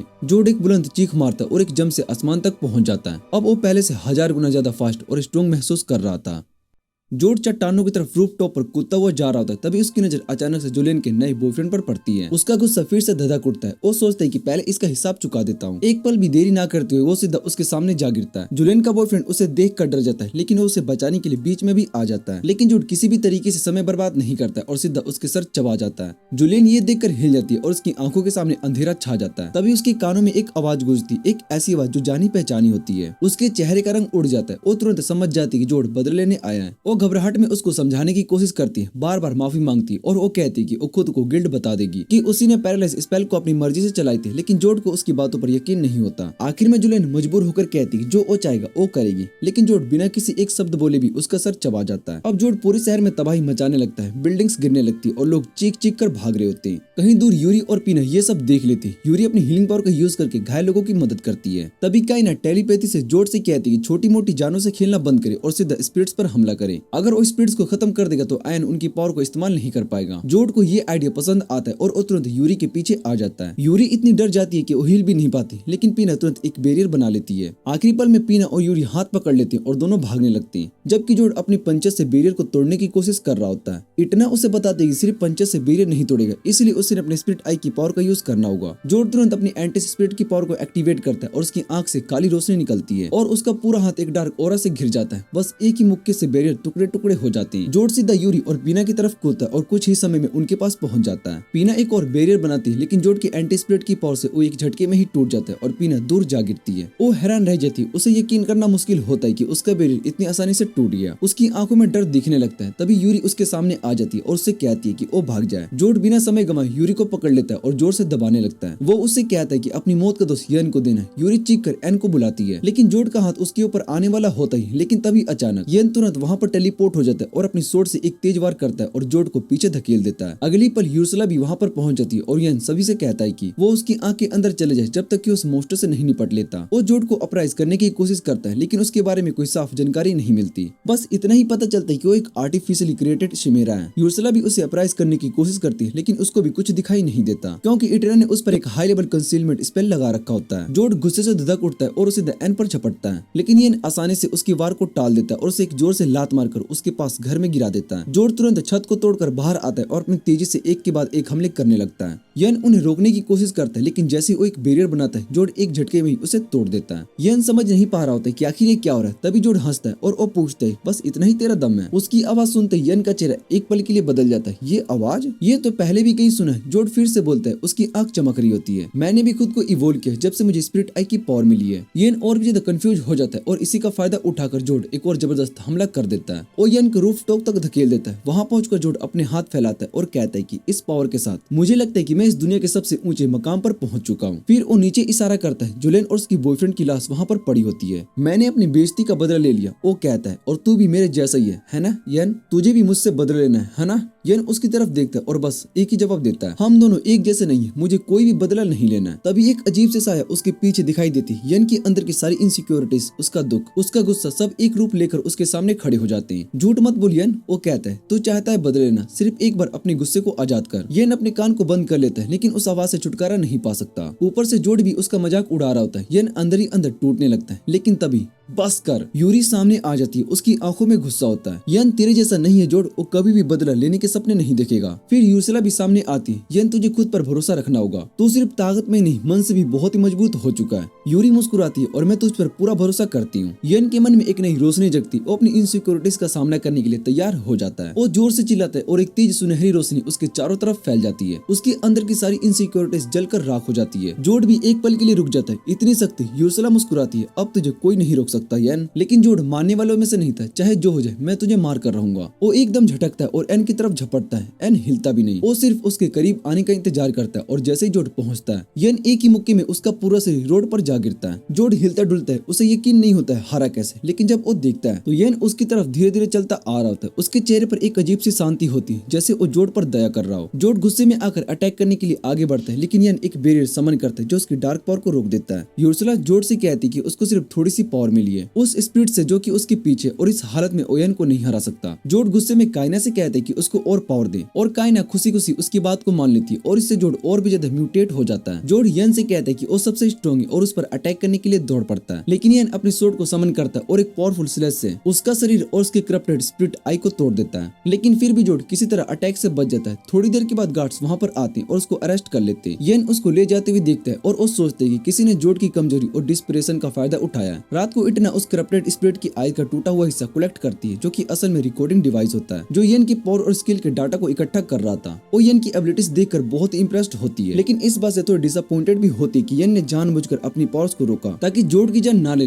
लेकिन इटना ने जोड की मेमोरीज को सील कर दिए ताकि वो कोप्स को उसके बारे में कुछ भी ना बता सके। उसके बाद वो अपने बेस की तरफ चली जाती है और डीमन लॉर्ड से वादा करती है कि वो उसे किसी भी हाल में वापस जिंदा करेगी। अगले दिन आयन चाय पी रहा होता है और तभी यूरी उसके पास आती है। वो थोड़ी शर्मा रही होती है और एक्साइटमेंट में फिटगट करती है और फिर एन से कहती है कि वो उसे किस करे। यन ये सुनकर शौक हो जाता है और पसीने पसीने हो जाता है, क्योंकि उसने अपने सपने में भी कभी किसी लड़की को किस नहीं किया था। वो यूरी से कहता है कि उसका मजाक बंद करे, लेकिन यूरी सीरियसली कहती है कि ये एक रिचुअल है जो कि एक स्पिरिट और उसके गार्डियन के बीच में कॉन्ट्रैक्ट बनाता है। तभी यूर्सला भी काउच के पीछे आ जाती है और वो खुद इस बात से खुश नहीं होती, लेकिन कंफर्म करती कि यूरी जो कह रही है वो सच है। वो एक्सप्लेन करती कि अब तक यन सिर्फ एक गार्डियन इन ट्रेनिंग था और उसका कनेक्शन यूरी के साथ स्टेबल नहीं था, जिसकी वजह से कभी भी उसका माना ज्यादा स्ट्रॉन्ग हो जाता था और कभी भी जो यूरी के लिए बहुत ही डेंजरस था। अब जब यन अवेकन हो चुका तो यूरी को उसके साथ कॉन्टैक्ट फॉर्म करना चाहिए ताकि उसका कनेक्शन स्टेबल हो सके। यन उसको समझाता है और वो सोचता है कि अगर वो यूरी के हाथ पर एक छोटी सी किस कर दे तो शायद से कॉन्टैक्ट बन जाएगा। लेकिन तभी पीना और कीरो वहां पर आ जाते और वो मजे लेने लगते हैं। वो कहते कि यन को एक सिंपल किस नहीं बल्कि एक फुल स्मोच करना चाहिए जिसमें कि थोड़ी सी टंग एक्शन भी हो। यन गुस्से में कहते कि अगर वो ये सब देखना चाहते तो उसका जाकर ओनली फैंस सब्सक्राइब करे सिर्फ 39 रुपए में। यूर्सला उन्हें डांट देती है और वो कहती है यन और यूरी को थोड़ा प्राइवेसी दो। सब वहाँ से चले जाते हैं और यूरी अपनी आंखों को बंद कर लेती है और किस के लिए तैयार हो जाती है। यन शौक में पड़ जाता है क्योंकि अब सच में ये होने वाला है। एक्साइटेड होकर यूरी की तरफ बढ़ता है, लेकिन अफसोस यन चलते चलते जॉन सीना की टांग से टकरा जाता है और लिप्स किस करने की बजाय गलती से यूरी की माथे को चुंबन कर लेता है। फिर भी कॉन्ट्रैक्ट फॉर्म करने के लिए काफी होता है। यन तुरंत लेवल अप कर जाता है और यूरी खुशी से पिघल जाती है। दूसरी तरफ काइना डीमन रिले में पहुंचती है और एक high ranking cross demon Falco से मिलती है। वो उससे कहती है कि उसके पास एक सीधा ऑर्डर है डीमन लॉर्ड का, उसको एक इंसान को मारना है। फैल्को को ये सुनकर कोई खास इंटरेस्ट नहीं आता, पर वो कहता है कि एक आम इंसान को मारने के लिए वो अपना टाइम वेस्ट नहीं करेगा। जब इटना उससे कहती है कि वही इंसान है जो कि भाई को हरा चुका है, तब भी फैल्को कन्विंस नहीं होता। तब इटना उससे अपने चार का इस्तेमाल करती है और उसे सेड्यूस कर लेती है। फैल्को तुरंत एक बेटा सिंप बन जाता है और वो इटना से कहता है कि वो एन को फटाफट खत्म कर देगा। वो बिना देरी की एक पोर्टल को ओपन करता है और फुल स्पीड से उड़ता है और वैन के घर की तरफ निकल पड़ता है। उसको पूरा यकीन होता है कि उसकी स्पीड उसे आसानी से जीत दिला देगी, लेकिन यन को पहले ही उसकी आहट महसूस हो चुकी होती है और वो अपने कमरे से बाहर निकलता है। फैल्को उसके सामने रुकता है और अपना इंट्रोडक्शन देने लगता है, लेकिन यन उसे शांत रहने के लिए बोलता है क्योंकि सब लोग सो रहे होते हैं। फैल्को ये सुनकर और भी गुस्से में आ जाता है और फुल स्पीड से अटैक करने के लिए आगे बढ़ता है, लेकिन यन के लिए वो स्लो मोशन में चल रहा होता है। एक सेकंड के अंदर यन उसे थप्पड़ लगाता है और उसके पास पहुंच जाता है। फिर बिना किसी शोर शराबे के वैक्यूम बुलेट्स चलाकर उसे खत्म कर देता है। साथ ही साथ वो फैल्को की विंड कंट्रोल और सुपर स्पीड एबिलिटीज को भी ऑब्जर्व कर लेता है और सोचता है कि आखिर ये डीमंस उसे टारगेट क्यों बना रहे हैं। इस फाइट की आवाज सुनकर यूरी और बाकी सभी लोग भी बाहर आ जाते हैं। अगले दिन यन रॉयल पैलेस की फोरबिडन लाइब्रेरी में जाता है ताकि हिडन डंजन के बारे में ज्यादा से ज्यादा पता कर सके। वहाँ उसका स्वागत करने के लिए प्रिंसेस क्लाउडिया होती है जो उसे गाइड करती है। किंग ने जो रॉयल वॉइस दी थी उसकी वजह से यन को लाइब्रेरी तक पहुंचने में कोई दिक्कत नहीं होती, लेकिन क्लाउडिया उसे बताती कि सिर्फ वही लोग अंदर जा सकते जिनके पास किंग और लाइब्रेरियन दोनों की परमिशन हो।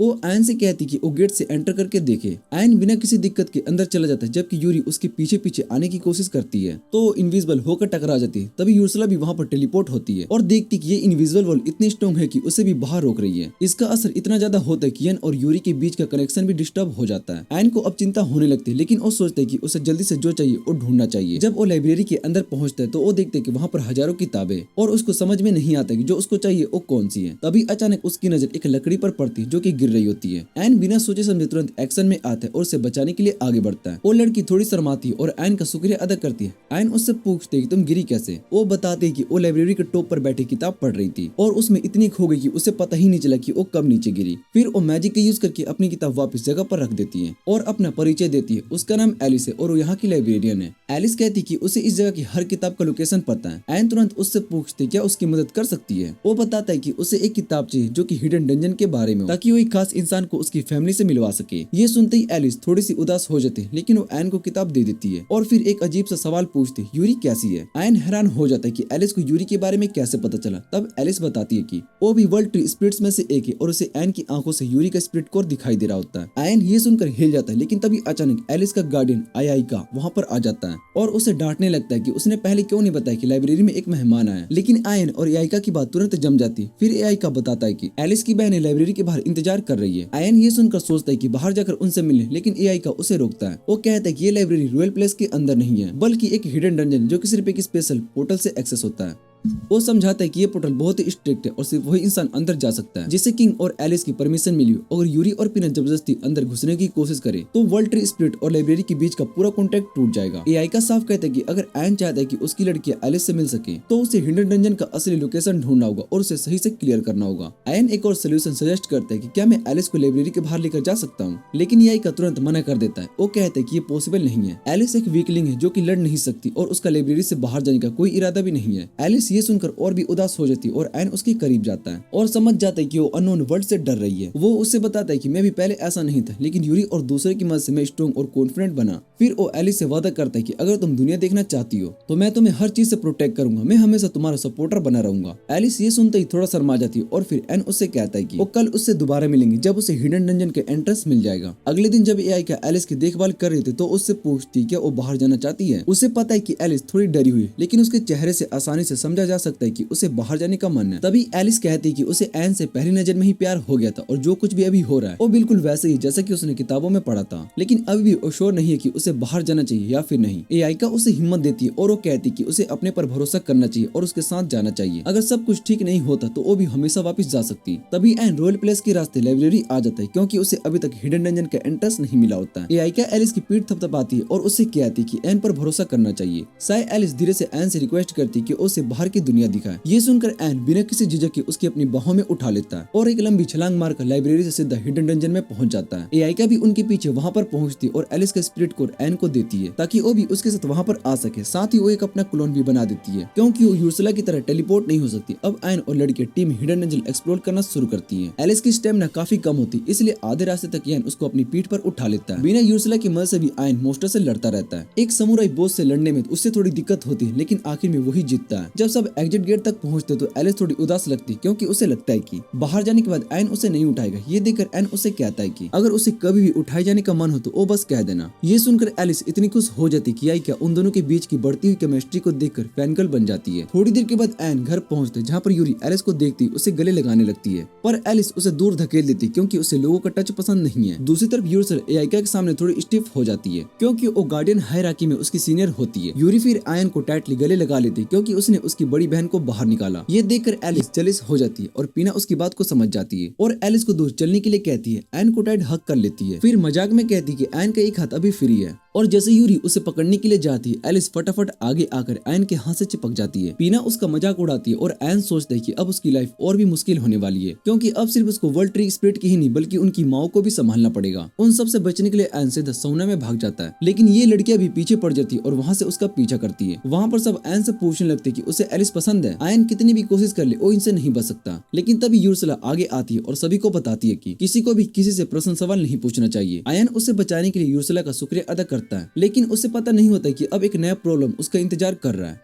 आयन को डर लगता है कि अगर ये स्टेमी ब्यूटीज उसके आसपास रही तो कहीं उसका वर्ल्ड ट्री राइस ना हो जाए। वो लड़कियों से कहते हैं कि उसे और ज्यादा हीट बर्दाश्त नहीं हो रही, इसलिए वो सोना से निकलने लगता है। लेकिन तभी अचानक एलिस उस पर गिर जाती है। आयन देखता है कि उसे यहाँ पर रहने में दिक्कत हो रही है। वो उससे कहता है कि अगर उसे तकलीफ हो रही तो उसे अपने आप को फोर्स करने की जरूरत नहीं है। एलिस धीरे से कहती है कि चाहे जो भी हो वो हमेशा उसके साथ रहेगी, लेकिन उसकी बहनें समझाती कि ये बात उनसे ही कह रही है। वो तुरंत उससे चिपक जाती है और वो कहती कि अब वो हमेशा साथ एडवेंचर पर जाएंगे। गार्डियंस को समझ में आ जाता है कि इन लड़कियों ने एलिस का कन्फेशन ब्लॉक कर दिया, लेकिन उन्हें इसमें ज्यादा दखल देना पसंद नहीं होता। इसके बाद आयन सीधा उर्सला के पास जाता है और उसे कहते हैं कि वो एलिस के स्पिरिट को उसकी आंख में डाल दे। यूर्सला मान जाती है, फिर एआईका उसको अपना सेज स्टोन दे देती है ताकि आयन उसकी पावर को भी यूज कर सके। यूर्सला दोनों चीजें आयन के अंदर ऑब्जर्व करवा देती है। एलिस ये देखकर बहुत ही खुश होती है और उसकी तरफ चलने लगती है, लेकिन तभी उसका पैर फिसल जाता है। गिरने से बचने के लिए वो आयन का सहारा लेने लगती है, लेकिन गलती से उसका पैंट खींच देती है और सबके सामने मार्शल वुड का दर्शन हो जाता है। अगले दिन आयन जस्पर और मेघान से मिलने के लिए जाता है वो बताते हैं कि उनके पास राजा की एक स्पेशल रिक्वेस्ट आई है जो कि सिर्फ आयन ही पूरा कर सकता है। रिक्वेस्ट कुछ डीमन से जुड़ी हुई है जो कि एक हीरो के बनाए डायमेंशनल बैरियर की वजह से हमेशा के लिए ह्यूमन रिलेम से निकाल दिया गए थे। लेकिन अब कुछ डीमंस एक जगह रैग टेरिटरी पर हमला कर रहे हैं। कोई भी नॉर्मल एडवेंचरर उनसे लड़ नहीं सकता। जेस्पर और मेघन आयन से कहते हैं कि वो इनसे पहले निपट ले जब तक कि ये और लोगों को नुकसान ना पहुंचाए। आयन तुरंत अपनी हैरम का एक मीटिंग बुलाता है और वो डिसाइड करते हैं कि वो ये मिशन एक्सेप्ट करेगा। इसी बीच रैग टेरिटरी में कुछ लोग स्टोन हेंज की तरफ जा रहे होते हैं। एक खुश मिजाज लड़की मिया अपने पिता से पूछती कि वो लोग कहाँ जा रहे हैं। उसका पिता घबराहट में कहते कि वो उसकी माँ से मिलने के लिए जा रहे हैं जो कि अब स्वर्ग में। सब लोग स्टोन हेंज के सामने रुकते हैं। तभी अचानक एक हाइड्रा डीमन पत्थरों के बीच से बाहर आता है। मिया का पिता उसे आगे बढ़ने के लिए कहता है क्योंकि उसका मानना होता है कि हाइड्रा उसे उसकी माँ के पास ले जाएगा। लेकिन मिया सच्चाई जानती थी क्योंकि उसे पता चल चुका होता है कि उसे बलि चढ़ाने के लिए यहाँ पर लेकर आया गया है। लेकिन फिर भी वो हिम्मत दिखाती है और पूरे गाँव की रक्षा करने के लिए अपनी जान देने के लिए तैयार हो जाती है। लेकिन जैसे ही हाइड्रा उसे निगलने लगता है उसके पिता का मन बदल जाता है। वो हाइड्रा से विनती करता है कि वो उसे छोड़ दे और उसकी जगह पर उसे खा ले। हाइड्रा उन्हें याद दिलाता है कि उनका कॉन्ट्रैक्ट यह था कि हर महीने एक लड़की की बलि चढ़ानी पड़ेगी तभी गांव सुरक्षित रहेगा। गांव वाले अपना वादा तोड़ रहे इसलिए उन्हें सजा देने के लिए अपनी जहरीली सांस को छोड़ता है। सब लोग बेहोश हो जाते बस एक मिया को छोड़कर। वो चिल्ला चिल्ला कर मदद मांगती है लेकिन हाइड्रा उसे निगलने वाला होता ही है। लेकिन अचानक ही वहाँ पर आयन आ जाता है और वो बैरियर बनाकर उस लड़की की रक्षा करता है। यूर्सला उसको चेतावनी देती कि ध्यान से रहे क्योंकि हाइड्रा एक एसएस रैंक मॉन्स्टर है जिसमें बहुत ही ज्यादा पावरफुल पॉइजन है। एंड यूर्सला से कहता है कि सबसे पहले सभी लोगों को हाइड्रा के पॉइजन से बचाना जरूरी है। यूर्सला एक ही बार में सभी को क्योर कर देती क्योंकि उसकी पावर्स लेवल अप हो चुकी होती है यानी कि आई के साथ। उसके बाद आयन सभी विलेजर्स से कहते हैं कि यहाँ से निकल जाए क्योंकि हाइड्रा का सामना वो खुद करेगा। लेकिन किसी को भी यकीन नहीं होता है कि वो कुछ भी कर सकता है। तभी आयन अपनी तलवार को निकालता है और एक ही अटैक में हाइड्रा के हजारों टुकड़े कर देता है। ये देखकर सभी विलेजर्स बहुत ही हैरान हो जाते हैं और कुछ लोग उसको पहचान लेते हैं और कहते हैं कि ये तो वही हीरो जिसने की एशियन ड्रैगन को मारा था। जब यूर्सला हाइड्रा की एबिलिटीज को देख रही होती है तभी विलेजर्स आयन का धन्यवाद करते हैं उसकी जान बचाने के लिए। आयन उनसे कहते हैं कि उन्हें रीजन के लॉर्ड से मिलना है। ये सुनते ही विलेजर्स अचानक से उदास हो जाते हैं। वो आयन से कहते हैं कि चाहे उसने उन्हें हाइड्रा से बचा लिया लेकिन अगर वो मर जाते तो शायद से बेहतर होता। ये कहकर वो सब वहाँ से चले जाते हैं। आयन ये सुनकर डिटरमाइंड हो जाता है उसे लॉर्ड से मिलकर यहाँ के हालात समझने चाहिए। जल्दी वो लॉर्ड के ग्रैंड मेंशन में पहुंचता है और लॉर्ड से मिलने का फैसला करता है। वो अंदर जाकर जोर से चिल्लाता है कि कोई है। तभी इस रीजन का लॉर्ड नेगान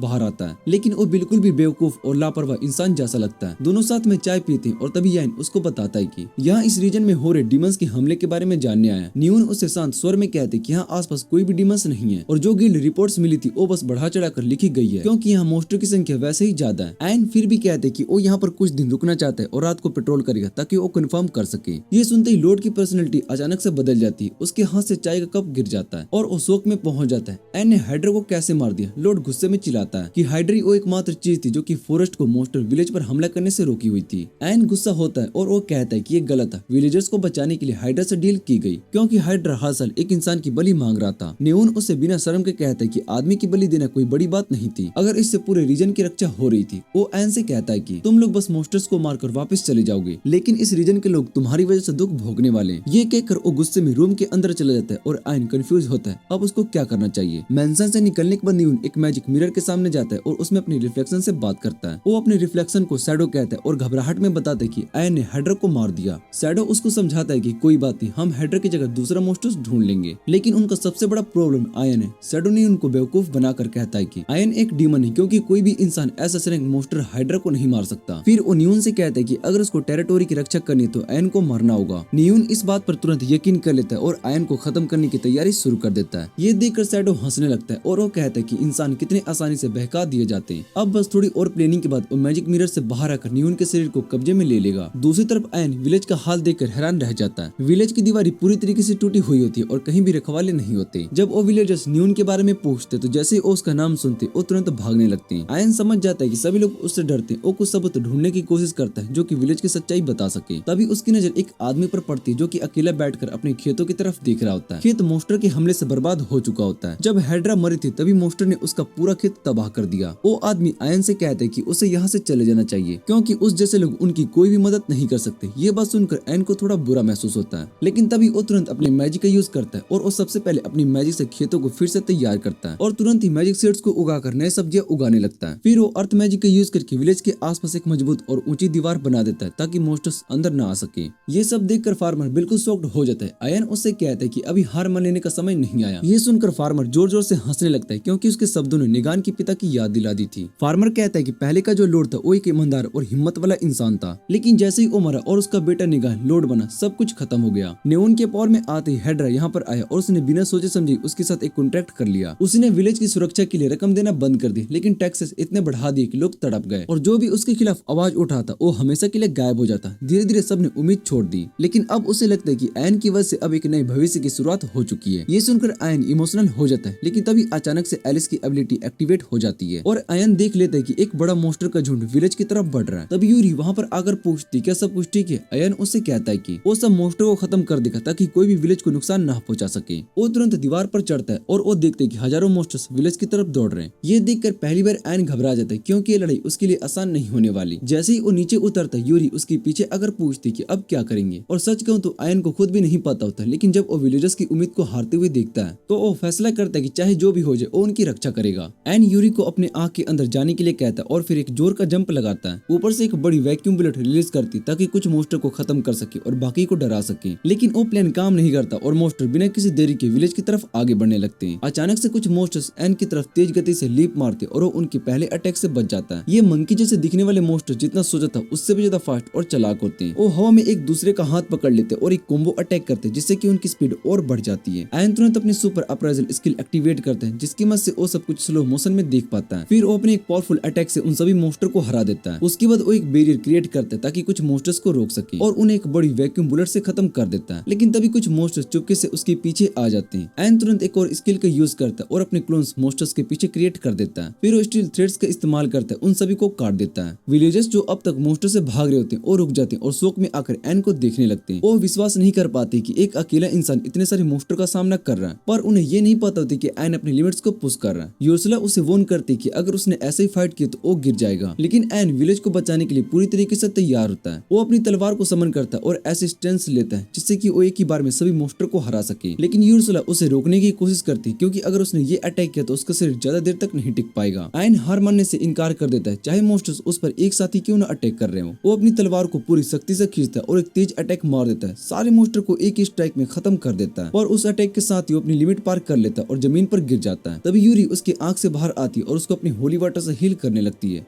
लेकिन आयन ने अपने शरीर को इतना नुकसान पहुंचाया होता है कि होली वाटर को भी उसे ठीक करने में थोड़ा वक्त लगता है। जब उसको थोड़ा बेटर महसूस होता है तो वो यूरी का शुक्रिया अदा करने के लिए उठता है, पर उसके सामने यूरी नहीं एक लड़की मिया खड़ी होती है जो खुशी से उसकी तरफ कूदती है और सभी को भगवान कहकर पुकारती है। बाकी विलेजर्स वहाँ पर पहुंच चुके होते हैं और आयन का धन्यवाद करते कि उसने एक बार फिर उनकी जान बचाई, लेकिन जो फार्मर उसकी मदद कर चुका था उसके मन में कुछ और ही चल रहा होता है। वो सभी विलेजर्स से पूछते हैं कब तक वो सब डर के साए में जीते रहेंगे। वो कहते हैं कि हमने अपनी जान नियोन के हाथों में सौंप दी है, लेकिन आखिरकार हमें एंड में जाकर हाइड्रा के लिए बलि देनी पड़ी। हम सभी अपनी परिस्थिति को सुधारने के लिए कुछ भी नहीं कर सकते, और जब आयन अकेली हजारों मॉन्स्टर से लड़ रहा होता तो हम सब बस उसको दूर से देख रहे थे। वो आदमी सभी विलेजर्स को इंस्पायर करता है कि वो अपनी जिंदगी और जिम्मेदारी खुद ले और डर के साए में जीना छोड़ दे। सभी विलेजर्स जोश में आ जाते हैं, उस आदमी का साथ देते हैं और आयन ये देखकर बहुत ही इमोशनल हो जाता है। वो यूरी से कहने लगते कि ये बिल्कुल वैसा ही है जैसे कि उसने उसे बचाया था। तब भी उसने आयन की जिंदगी को बचाया था और उसने अपनी जिंदगी को अपने तरीके से जीने का हौसला दिया, और अब जब उसने यही चीज विलेजर्स के साथ की तो उसे लगता है कि जैसे वो भी यूरी की तरह एक बेहतरीन इंसान बन गया है। लेकिन तभी विलेजर्स उनका ये मोमेंट तोड़ देते और जोर से चिल्लाते हैं कि अब वो कभी भी नेगुन को अपनी जिंदगी पर हावी नहीं होने देंगे। और जैसे ये बात खत्म होती है नेगुन वहाँ पर आ जाता है। वो गुस्से से पूछते कि वो सब उसके बारे में क्या बात कर रहे थे। विलेजर्स उसे देखकर घबरा जाते हैं, पर उनका लीडर हिम्मत दिखाता है। वो साफ कह देती कि अब से वो नेगुन की नहीं बल्कि आयन की बात सुनेंगे क्योंकि वही था जिसने उनकी जान बचाई। नेगुन ये सुनकर सिर्फ हंस देता है। फिर वो विलेजर्स से कहते कि आयन सिर्फ उनका बेवकूफ बना रहा है। वो दावा करता है कि आयन खुद राक्षस है जिसने खुद मॉन्स्टर अटैक प्लान किया था सबको अपने वश में करने और इस जगह पर राज करने के लिए, लेकिन विलेजर्स उस पर विश्वास नहीं करते। वो कहते कि आयन अगर सच में राक्षस भी होता तो भी वो न्यूगिन के जैसा नालायक से अच्छा है। न्यूगिन ये सुनकर पैनिक में आ जाता है। विलेज लीडर उससे कहते कि उन्हें एक ऐसे शख्स की जरूरत है जो कि उनके साथ लड़े, बिल्कुल उसके पिता की तरह। न्यूगिन की हालत अब खराब होने लगती, उसके सिर में तेज दर्द हो रहा होता है और वो शैडो से मदद मांगता है। शैडो उसे एक मिरर निकालने के लिए कहता है जो न्यूगिन अपने गले में एक पेंडेंट की तरह पहना है। आयन को उस मिरर से अजीब एनर्जी महसूस होती है, पर जब वो उसे अप्राइज करने की कोशिश करता है तो वो फेल हो जाता है। तब उसको समझ में आता है कि उस पे किसी ने हाई लेवल कंसोलमेंट स्पेल डाल रखा है। वो तुरंत न्यूगिन के हाथ से मिरर छीनने की कोशिश करता है, पर तब तक वो देर हो चुकी होती है। न्यूगिन पूरी तरीके से अंधकार में समा चुका होता है। उसकी आंखों के सामने एक अलग ही दृश्य होता है। वो एक खून से भरे गोबलेट के पास बैठा होता है जिसमें की लाल लहर बाहर आ रही होती है। शैडो उसके सामने होता है। न्यूगिन उससे सलाह मांगता है। शैडो उससे एक ही बात कहता है, जो तुझे मारना चाहते तो उसे मार डाल जैसा उन्होंने तेरे पिता को मारा। न्यूगिन ये सुनकर कंफ्यूज हो जाता है। तब शैडो उसे उसके पिता की असली मौत याद दिलाने का फैसला करता है। बचपन में न्यूगिन अपने पिता को अपना आदर्श मानता था। वो एक ऐसे शख्स थे जो कि सबसे प्यार करते थे और सब उनकी इज्जत करते थे। न्यूगिन भी उनकी तरह बनना चाहता था, लेकिन उसका शरीर कमजोर था। विलेज के बच्चे उसके साथ खेलना नहीं चाहते थे क्योंकि उन्हें लगता था कि उसकी बीमारी उन तक पहुंच जाएगी। न्यूगिन इस बात से टूट गया था और फिर एक दिन उसने कुछ लोगों को ये बात करते हुए सुना कि न्यूगिन को उनका लोड एक डंपस्टर में छोड़ा हुआ मिला था, इस वजह से वो उनसे अलग दिखता था। ये सुनकर छोटे न्यूगिन का दिल टूट गया और वो वहाँ से भाग गया। दौड़ते दौड़ते वो एक पल में गिरता है और आंखों से आंसू बह रहे थे। तभी शैडो ने इस कमजोरी का फायदा उठाया और उसके सामने एक पैडल के रिफ्लेक्शन में पहली बार दिखाई दिया। न्यूगिन अपनी परछाई से बात करता देख बहुत ही हैरान हो गया था। तभी शैडो ने उससे कहा कि उसका काल्पनिक दोस्त है क्योंकि उसके पास कोई भी असली दोस्त नहीं है। न्यूगिन ने इस बात पर बिना सोचे समझे यकीन कर लिया क्योंकि उसके पास सच में दोस्त की जरूरत थी। उसके बाद शैडो ने उससे वादा किया कि उसके बारे में किसी को भी नहीं बताएगा। उस दिन के बाद न्यूगिन अपना सबसे ज्यादा वक्त शैडो के साथ बिताने लगा। एक दिन उसने देखा कि उसके पिता काफी बीमार लग रहे थे और ये देखकर वो परेशान हो गया। तभी शैडो ने अपनी असली चाय बनाई। उसने न्यूगिन से कहा कि अगर अपने पिता के लिए एक औषधि वाली चाय बनाएगा तो उनकी तबीयत सुधर जाएगी। न्यूगिन ने बिना सोचे समझे शैडो की बात मान ली और एक एंटीफैटिक जड़ी बूटी से चाय बनाकर अपने पिता को रोज पिलाने लगा। पर दिन ब दिन उनकी तबीयत और बिगड़ती गई और एक दिन उनकी मौत हो गई। न्यूगिन अपने पिता की मौत से टूट गया था और उसे ये भी डर था कि वो गांव का ध्यान कैसे रखेगा। पर तभी शैडो ने कहा कि वो उसकी मदद करेगा और सब कुछ परफेक्टली हैंडल करेगा। पूरी कहानी देखने के बाद भी न्यूगिन समझ नहीं पाए कि शैडो उससे क्या कहना चाहता है, क्योंकि वो तो एक ऐसी जड़ी बूटी थी जो कि थकान दूर करती थी, पर उसके पिता कैसे मर गए। शैडो उस पर जोर से हंसा और कहा कि वो एक बेवकूफ है जो कि अब तक सच नहीं समझ पाया। उसने कहा कि उसके पिता की मौत किसी और ने नहीं बल्कि न्यूगिन ने अपने हाथों से ही की है। शैडो ने बताया कि वो कोई औषधि नहीं बल्कि एक जहरीला पौधा था जो धीरे धीरे मौत की तरफ ले जाता है। न्यूगिन ने मना कर दिया। उसने कहा कि उसकी किताब में लिखा था कि वो पौधा एक दवा है, पर शैडो ने मुस्कुराहट के साथ बोला कि उसने अपने जादू से किताब के शब्दों को बदल दिया था। असल में वो एक जहरीला पौधा था जो धीरे धीरे जान ले लेता है। यह सुनने के बाद न्यूगिन की दुनिया ही बिखर गई, पर शैडो की बातें यहीं पर खत्म नहीं हुई थी। उसने कहा कि वो उसे झूठ बोल रहा था कि वो आई की रक्षा करता है। उसने कहा कि वो उसे झूठ बोल रहा था कि आयन एक राक्षस है, पर यहाँ पर अगर कोई राक्षस है तो वो सिर्फ न्यूगिन है। न्यूगिन इतना हैरान हो चुका था कि वो कुछ भी नहीं कह पाया। तभी शैडो ने कहा कि उसका असली प्लान न्यूगिन के पिता के शरीर को अपने कब्जे में लेना था। उसका इरादा इस दुनिया और राक्षसों की दुनिया के बीच एक रास्ता बनाने का था, जिससे कि वो यहाँ के इंसानों को उधर भेज सके। पर न्यूगिन के पिता ने कभी भी अपनी सुरक्षा कमजोर नहीं होने दी, इसलिए शैडो उनके करीब नहीं पहुंच पाया। इसलिए उसने एक ऐसे लड़के को टारगेट बनाया जो कि अपने दोस्त की भूख में अंधा हो चुका था, जो उसकी झूठी बातों को बिना सोचे समझे सच मान गया। शैडो ने उसका मजाक उड़ाया और उसने कहा कि न्यूगिन ने अपने हाथों से अपने पिता को मार दिया, जिसे वो दुनिया में सबसे ज्यादा प्यार करता था। ये सुनने के बाद न्यूगिन अंदर से बिखर गया। उसने जोर से चीखा जैसे कि उसका पूरा वजूद ही मिट चुका हो, और जैसे ही उसका मन कमजोर पड़ा शैडो धीरे धीरे उसके शरीर में समा गया। ये सब होता देख एन सिर्फ खड़ा खड़ा देख रहा था। उसके सामने एक काला धुआं सा फैल गया जो धीरे धीरे शांत होने लगा, और जब धुआं हटा तो उसके सामने जो आदमी खड़ा था वो मुन नहीं था। आयन ने उसे देखा और गुस्से में पूछा कि आखिर तू है कौन।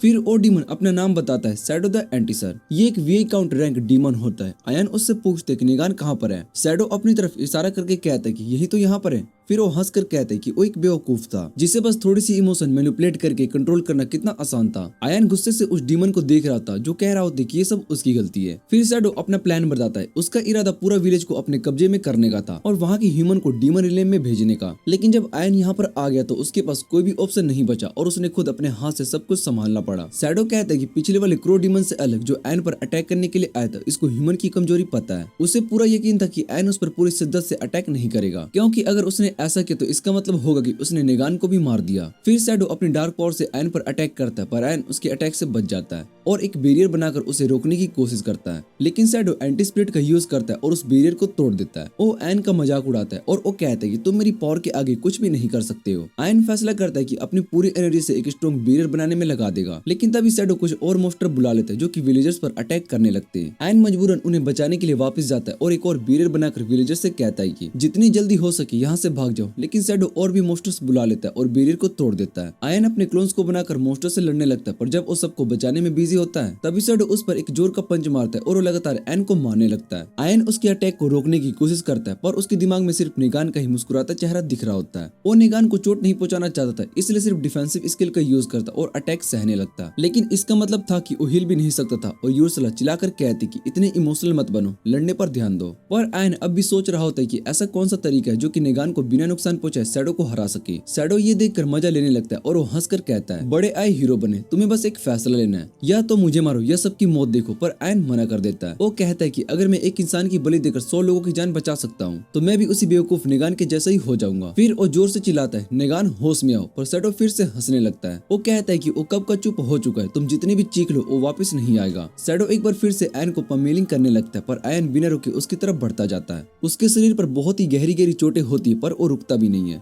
यूर्सला और बाकी सब चिल्लाकर उसे रोकने की कोशिश करते, पर आयन उनकी बात नहीं सुनता और शैडो उसे आते देख घबराने लगता है। तभी आयन उसके कॉलर को गुस्से से पकड़ लेता है और वो कहता है कि मैं निगान को भी बचाऊंगा और सभी को। और फिर एक जोर का हेडबट मारता है। शैडो का शरीर झटके से पीछे जाता है और वो बेहोश होकर नीचे गिर जाता है। आयन जोर से निगान का नाम चिल्लाता है। उसकी आवाज सीधा निगान के कान के अंदर तक पहुंचती है, जहाँ वो अंधेरे में बैठा होता है, खुद को दोस्त दे रहा होता है। निगान अपनी आवाज को इग्नोर करने की कोशिश करता है, पर आयन फिर से कहता है, सोच तू अपने टेरिटोरी को इतना बचाना क्यों चाहता था। निगान बीते हुए वक्त के बारे में सोचने लगता है। उसके दिमाग में बचपन की यादें लौट आती है। वो हमेशा से अपने पिता की तरह बनना चाहता था, पर फिर उसे एहसास होता है कि उसके सपने के पीछे एक और गहरी वजह थी। वो सिर्फ अपनी ताकत के लिए नहीं बल्कि अपनी प्रजा की खुशी के लिए सब कुछ कर रहा था, बिल्कुल अपने पिता की तरह। ये याद आते ही उसकी आंखों से आंसू बहने लगते हैं, लेकिन जितना वो सोचता है उतना ही उसे महसूस होता है कि उसने सब कुछ बर्बाद कर दिया है। उसे लगता है कि उसकी गलतियों की कोई माफी नहीं है, पर साथ ही उसे ये भी समझ में आता है कि अगर अब वो सिर्फ बैठकर रोते ही रहा तो लोगों की जान जा सकती है। वो फैसला करता है कि अब और नहीं, जो गलतियां हो चुकी है उनको सुधारने का सिर्फ एक ही तरीका है, आगे बढ़ना। धीरे धीरे वो अंधेरे से बाहर चलने लगता है। दूसरी तरफ शैडो अचानक से होश में आता है। वो तुरंत आयन से दूर हट जाता है और कहता है कि तुम चाहे जो कर लो, निगान को नहीं बचा सकते हो। फिर अपनी शैडो लिम्ब से आयन पर अटैक करता है दोबारा से, लेकिन अचानक उसका शरीर हिलना बंद हो जाता है। उसकी आंखों में डर आ जाता है। ये क्या हो रहा है। उसे महसूस होता है कि निगान अंदर से लड़ रहा है। शैडो चीखता है, बेकार है, जो मर्जी कर लो, मैं तुम्हारा शरीर नहीं छोड़ने वाला हूँ। पर निगान शांत आवाज में कहते हैं, मुझे कोई फर्क नहीं पड़ता। और उसी पर निगान अपने शरीर का कंट्रोल वापस ले लेता है। वो धीरे से मुस्कुराता है, आयन की तरफ देखता है और कहता है कि शुक्रिया मुझे बचाने की कोशिश करने के लिए। फिर वो अपनी डैगर निकालता है और अपने ही दिल में घुसा देता है। आयन की आंखें फट जाती है। वो जोर से चिल्लाता है, निगान तुम ऐसा नहीं कर सकते हो। वो उसे बचाने के लिए आगे बढ़ता है, पर तभी उर्सला उसके सामने आ जाती है। रुको आयन। आयन उससे दूर हटने की कोशिश करता है, पर उर्सला सिर्फ उसे नीचे गिरते हुए निगान को देखती रहती है। उसकी कुर्बानी को बेकार मत जाने दो, वो धीरे से कहती है। निगान की जान धीरे धीरे उसके शरीर से निकल रही होती है। शैडो एक जोर से चीख मारता है, ये क्या कर दिया तुमने अपने आप को ही मार दिया। और तभी निगान और शैडो एक बार फिर से अपने मन के अंदर वापस मिलते हैं। निगान कहता है, मुझे हमेशा से पता था तू सिर्फ एक कल्पना नहीं बल्कि एक बहुत ही बड़ा खतरा है, पर फिर भी मैं तुझे अपना दोस्त मानता था। शैडो गुस्से से हंसता है और फिर सच बोल देता है, दोस्त तू सिर्फ एक बेवकूफ है, तू बस मेरा खिलौना था यार, अब तू मरने वाला है अकेला। इतना कहकर शैडो उसका शरीर छोड़ देता है। वो एक छोटी सी फ्रोगरेट जैसा अजीब सा प्राणी बन जाता है और बिना किसी को दिखे वहां से निकलने लगता है। पर तभी एक तलवार सीधा उसके सिर के आर पार हो जाती है। आयन तुरंत निगान के पास दौड़ता है और यूरी की हीलिंग पावर का यूज करके उसके जख्म को भरने की कोशिश करता है, लेकिन वाउंड बंद नहीं हो रही होती और एन निराश होने लगता है। तभी यूरी आगे आती है और निगुन को हील करना शुरू करती है। वो एन से कहती है कि उसके इमोशन जरूर निगुन तक पहुंचेंगे। दोनों बार बार निगुन का नाम लेकर उसे बुलाते और उनकी आवाज उस तक सच में पहुंच जाती है। निगुन की आंखें खुलती है और एन और यूरी उसे जोर से गले लगा लेते हैं, लेकिन जैसे ही निगुन अपनी हालत को समझता है वो दोनों को दूर धकेल देता है। वो गुस्से में चिल्लाता है कि उन्होंने उसे क्यों बचाया। उसके मुताबिक सब कुछ यही बेहतर होता कि अगर वो मर जाता, लेकिन आयन उससे कहते हैं कि वो किसी को मरने नहीं देगा चाहे कुछ भी हो जाए। तभी गांव वाले भी वहां पर आ जाते और उनका लीडर न्यूगिन से कहते हैं कि अगर वो मर गया तो अपनी गलतियों का प्रायश्चित कैसे करेगा। उसे जीना होगा और लोगों का गुस्सा और दुख फेस करना होगा जिसे उसने हर्ट किया है। वो कहते हैं कि हम तुम्हें भागने नहीं देंगे। न्यूगिन ये सुनकर रियलाइज करता है कि उसके पास अपनी गलतियों को सुधारने का एक मौका है। वो गांव वालों का धन्यवाद करते कि उन्होंने उसे एक बार फिर चांस दिया। यूरी उसके लिए खुश होती है, लेकिन तभी वो थकान की वजह से वहीं पर बेहोश हो जाती है। आयन तुरंत उसे पकड़ लेता है और एक पेड़ के नीचे लेकर जाता है, आराम करने के लिए रख देता है। वो धीरे से बोलता है कि अगर उसका सामना भी निगुन की जगह शैडो से होता तो उस से वो भी ऐसे ही बन जाता। फिर अचानक उसका गुस्सा फूट जाता है। वो चिल्लाता है कि ये डीमंस बेचारे और कमजोर इंसानों का फायदा उठाते हैं। वो कसम खाता है कि अब वो सभी डीमंस का विनाश करेगा। तभी यूर्सला और दूसरे लोग आयन की आंख से निकलते और यूरी का इलाज करने लगते हैं। पीना और एलिस देखते हैं कि शैडो अब भी जिंदा है। उसका शरीर आयन की तलवार की वजह से छेद हो गया है, लेकिन वो अपने आप को छोटी सी शक्ल में बदलकर भागने की कोशिश करता है। पीना तुरंत उसे एक बैरियर में सील कर देती है। उसके बाद वो आयन को बुलाती है। आयन शैडो से कहता है कि या तो सच बताए कि डीमंस उसे मारना क्यों चाहते थे या फिर उसका अंत तय है। शैडो एक शर्त रखता है कि अगर वो सच बता दे तो आयन उसे छोड़ देगा। आयन हाँ बोलता है। तभी शैडो कहते हैं कि किसी ने उसके खिलाफ एक ऑर्डर दिया है, और जैसे ही वो उस मास्टरमाइंड का नाम लेने वाला होता है, शैडो अचानक से जोर से फट जाता है। यूर्सला तुरंत समझ जाती कि एक प्रोटेक्शन स्पेल थी जो कि मास्टरमाइंड की पहचान छुपाने के लिए लगाई गई थी।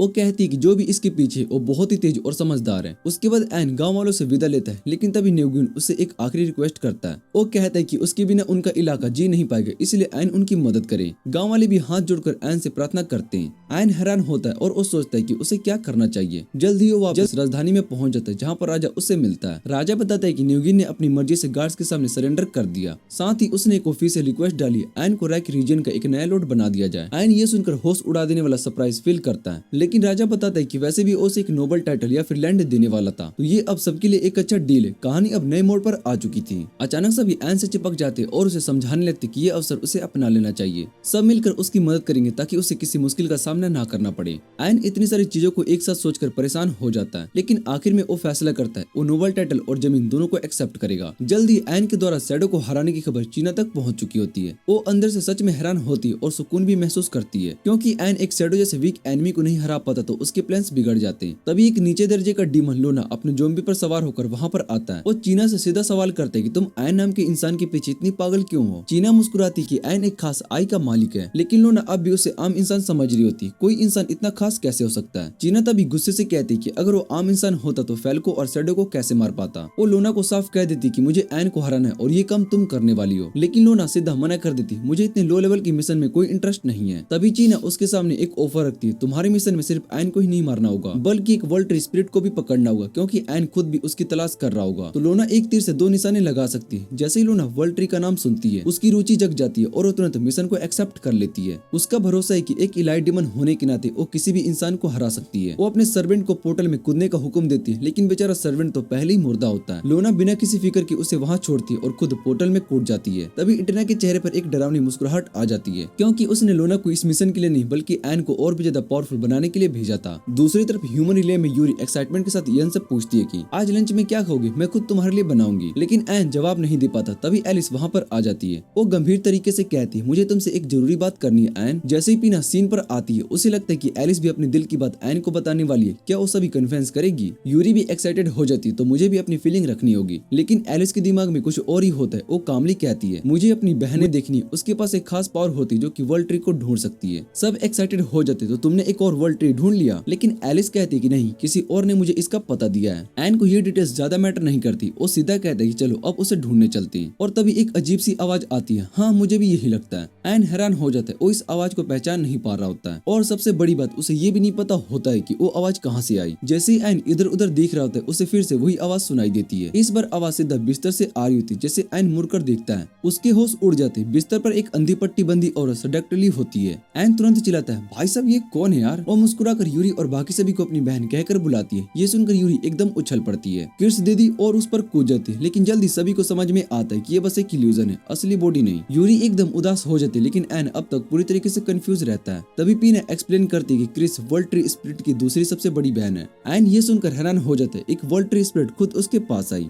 एन तुरंत अपना परिचय देता है, लेकिन क्रिस बिल्कुल उसके करीब आ जाती है। एन एकदम शर्मा जाता है और तभी एलिस इरिटेट होकर चिल्लाती है, दीदी सीधे पॉइंट पर आओ। क्रिच एक गहरी सांस लेती है और वो कहती है कि इस वक्त एक वर्ल्ड ट्री डिमन का निशाना बनी हूँ और हमें तुम्हारी मदद चाहिए। एन बिना सोचे समझे पूछते, तो मुझे बस अपना लोकेशन बताओ। लेकिन क्रिच कहती कि मुझे नहीं, ये संकट हमारी सबसे छोटी और प्यारी बहन माई पर आई है। वो समझाती कि माई का हिडन डंजन एक पूरा जंगल है, लेकिन उसके पास कोई भी गार्डियन नहीं है जो कि उसकी रक्षा कर सके। उसका पहला गार्डियन सालों पहले मर गया था जब कुछ लालची लोग वर्ल्ड ट्री की पावर चुराने आए थे। ये सुनकर एन के अंदर से गुस्सा धधक उठता है, लेकिन तभी क्रिच एक और चौंकाने वाली बात बताती है, मैं अभी माई की गार्डियन बनी हूँ। एन ये सुनकर हैरान हो जाता है, वर्ल्ड ट्री स्पिरिट तो अपने पेड़ से दूसरे पर नहीं जा सकती ना। पीना तभी क्लेरिफाई करती है कि जो 3 बड़ी बहनें हैं वो हाई लेवल स्पिरिट है, उनके पास थोड़ा आगे पीछे घूमने की आजादी है। एन को फाइनली समझ में आता है कि क्रिच अब तक माई की रक्षा क्यों कर रही थी, लेकिन अब जो डीमन आए वो उसे भी खींच रहा है। क्रिच उसकी बात सुनकर कंफर्म करती है, सही पकड़े हो, और यही उम्मीद थी यूरी की होने वाली पट्टी से। एन एकदम ब्लैंक हो जाता है, उसके कान सिर्फ एक शब्द पर अटके होते, फियांसे। और तभी क्रिच एकदम से इंस्टाग्राम रील वाले डांसर की तरह डांस करने लगती है। वैसे तुम्हारे सामने जो बॉडी है ना वो सिर्फ एक इल्यूजन है, मेरी असली बॉडी तो माई के पास है। पीना तुरंत सवाल करती, दीदी तुम अपनी स्पेशल पावर से उस डीमन को क्यों नहीं हरा देती। क्रिच एक सीरियस एक्सप्रेशन के साथ जवाब देती है, मैं हरा सकती हूँ, लेकिन मेरी पावर इतनी डेंजरस है कि अगर मैं उसका पूरा इस्तेमाल करूँ तो सिर्फ डीमन ही नहीं पूरा का पूरा जंगल ही उड़ा दूंगी। एन तभी सोचता है, तो क्या फिर यही वजह की क्रिच हमेशा ब्लाइंड फोल्ड पहनती है। वो उससे पूछते है, तुम ब्लाइंड फोल्ड अपनी पावर्स को कंट्रोल करने के लिए पहनती हो या नहीं। क्रिच हल्की से मुस्कुराती है और साथ में कहती है, हाँ तुम सही कह रहे हो। एन को समझ में आ जाता है कि अगर क्रिच बिना अपनी पूरी पावर को यूज की उस शैतान को नहीं हरा पा रही है तो वो सच में बहुत ही डेंजरस होगा। वो तय कर लेते हैं कि किसी भी हालत में वर्ल्ड ट्री स्पिरिट को नुकसान नहीं पहुंचाने देगा। एन क्रिच को कहता है कि वो माइक को लेने जरूर आएगा और क्रिच उसको बताती है कि एलिस को माइक का ट्री पता है। जल्दी एन क्रस्ट फॉरेस्ट में पहुंच जाता है जहाँ पर माइक का हिडन डंजन है। यूसला उसे बताती कि इस जंगल में कई तरह के श्राप लगे और जो भी इस पे फंस जाता है वो कभी भी बाहर नहीं निकल पाता। एन अपने 1000 माइल आई और अप्राइजल स्किल का इस्तेमाल करता है माइक का लोकेशन ढूंढने के लिए, लेकिन थोड़ी देर के बाद पीना नोटिस करती कि अब तक कोई भी मॉन्स्टर या ट्रैप सामने नहीं आया। यूसला एन को बताती कि जंगल में मॉन्स्टर्स है लेकिन वो छुप रहे हैं क्योंकि एन उनके लिए काफी ज्यादा पावरफुल है। एन को समझ में आता है कि अगर उसको मॉन्स्टर का सामना नहीं करना पड़ रहा है तो वो और चल सकता है। वो अपनी सुपर स्पीड स्किल का यूज करता है और माइक की तरफ बढ़ता है, लेकिन तभी एक अजीब सी एनर्जी महसूस करता है और रुक जाता है। जंगल के बीच के हवा में एक स्वार्म ऑफ डिमोनिक बीस्ट उड़ती हुई दिखाई देती है जिसको एक शैतान हॉर्नेट कंट्रोल कर रही होती है। हॉर्नेट एन से कहती कि उसको मार डालेगी, लेकिन तभी एक मॉन्स्टर बियर वहां पर आ जाता है। हॉर्नेट पहले अपनी बीस उस मॉन्स्टर पर छोड़ देती है और कुछ ही सेकंड में उसका पूरा सब चबा जाती है। हॉर्नेट को पूरा यकीन होता है कि एन इतने सारे दुश्मनों के सामने नहीं टिक पाएगा, लेकिन उसके पहले एन एक पल में गायब हो जाता है और पहली मोमेंट में उसके पीछे आकर उसके सीने में तलवार घुसा देता है। लेकिन ये उसको खत्म करने के लिए काफी नहीं होता है क्योंकि हॉर्नेट अपनी बॉडी से 20 में बदल लेती है और हवा में बिखर जाती है। वो एन से कहती है कि उसका असली शरीर कभी भी नहीं ढूंढ पाएगा। एन बस मुस्कुराता है और वो कहते हैं कि मुझे कुछ ढूंढने की जरूरत नहीं है क्योंकि मैं सभी शैतानों को मार डालूंगा। यूसला ने पहली 20 की वीक पॉइंट को समझ लेते और उनकी मदद से एन फायर बुलेट्स तूफान छोड़ देता है। हॉर्नेट ये देखकर घबरा जाती है और जान बचाने के लिए भागती है। उसको एक पोर्टल दिखाई देता है जो कि डेनोमिक रिलेम से खुल रहा होता है और वो तुरंत उसमें घुसने का फैसला करती है, लेकिन जैसे ही वो पोर्टल में एंटर करने जा रही होती है तभी उसके सामने से लोना बाहर आ जाती है। लोना देखती समझ जाती है कि हॉर्नेट भाग रही है और वो इस बात से बिल्कुल भी खुश नहीं होती है। हॉर्नेट उसे कुछ कहने की कोशिश करते हैं लेकिन लोना बिना कोई आवाज सुने उसे वहां से अटैक करके उड़ा देती है। फिर लोना का ध्यान एन पर पड़ता है और उसकी तरफ देखती है और अपने इंट्रोडक्शन देती है। वो डीमन रिलेम की एक ड्यूक है और उसकी ऑरा इतनी पावरफुल होती है कि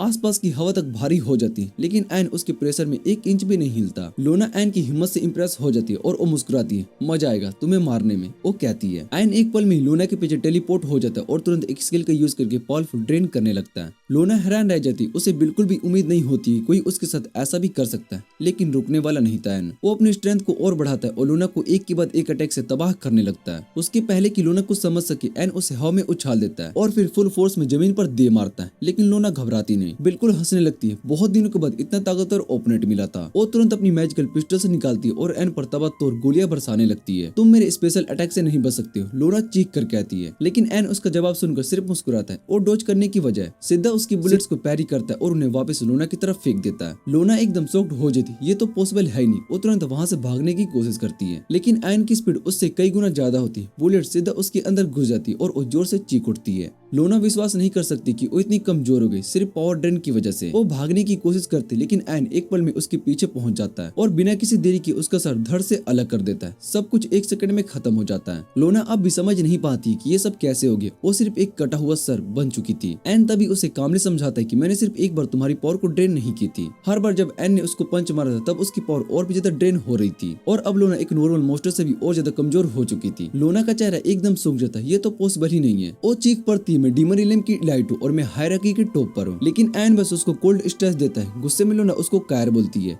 और एक पोर्टल एक्टिवेट करके डीमन रिलेम की तरफ भाग जाती है। जाने से पहले वो कसम खाती कि अगले समय एन को वो जरूर मारेगी। एन तुरंत उसका पीछा करने वाला होता है, लेकिन उर्सुला उसे रोक लेती है। हमें पहले मैं और क्रिस तक पहुंचना होगा, वो कहती है। एन उसकी बात को मान लेता है और एक जल्दी मैजिकल बैरियर तक पहुंचता है जो कि मैक की लोकेशन को छुपा रहा होता है। एन सोचता है कि इसको तोड़ने का कोई तरीका ढूंढना पड़ेगा, लेकिन उससे पहले वो बैरियर अपने आप डीएक्टिवेट हो जाता है और एक बड़ा गेट उसके सामने खुल जाता है। एन गेट के अंदर जाता है और अंदर का सीन एकदम ही अलग होता है। एक पीसफुल और खुशियों से भरी जगह। यहाँ पर पहली क्रिच उनका इंतजार कर रही होती है। जैसे यूरी एन को देखती है, वो दौड़कर उसे गले लगा लेती है और फिर पीने के साथ एक सीक्रेट हैंडशेक करती है। एन थोड़ा कंफ्यूज हो जाता है और वो मे के बारे में पूछता है। क्रिच हाथ से एक कोने की तरफ इशारा करती, वो भी अपनी आफ्टरनून नैप ले रही है। एन देखते है कि एक छोटी सी बेबी में आराम से सो रही होती है। वो उसे जगाना नहीं चाहता, लेकिन जैसे ही एन एकदम आगे बढ़ता है उसका पैर एक पतली सी सूख गई डाली पर पड़ जाती है और अचानक मै की नींद खुल जाती है और वो जोर जोर से रोने लगती है।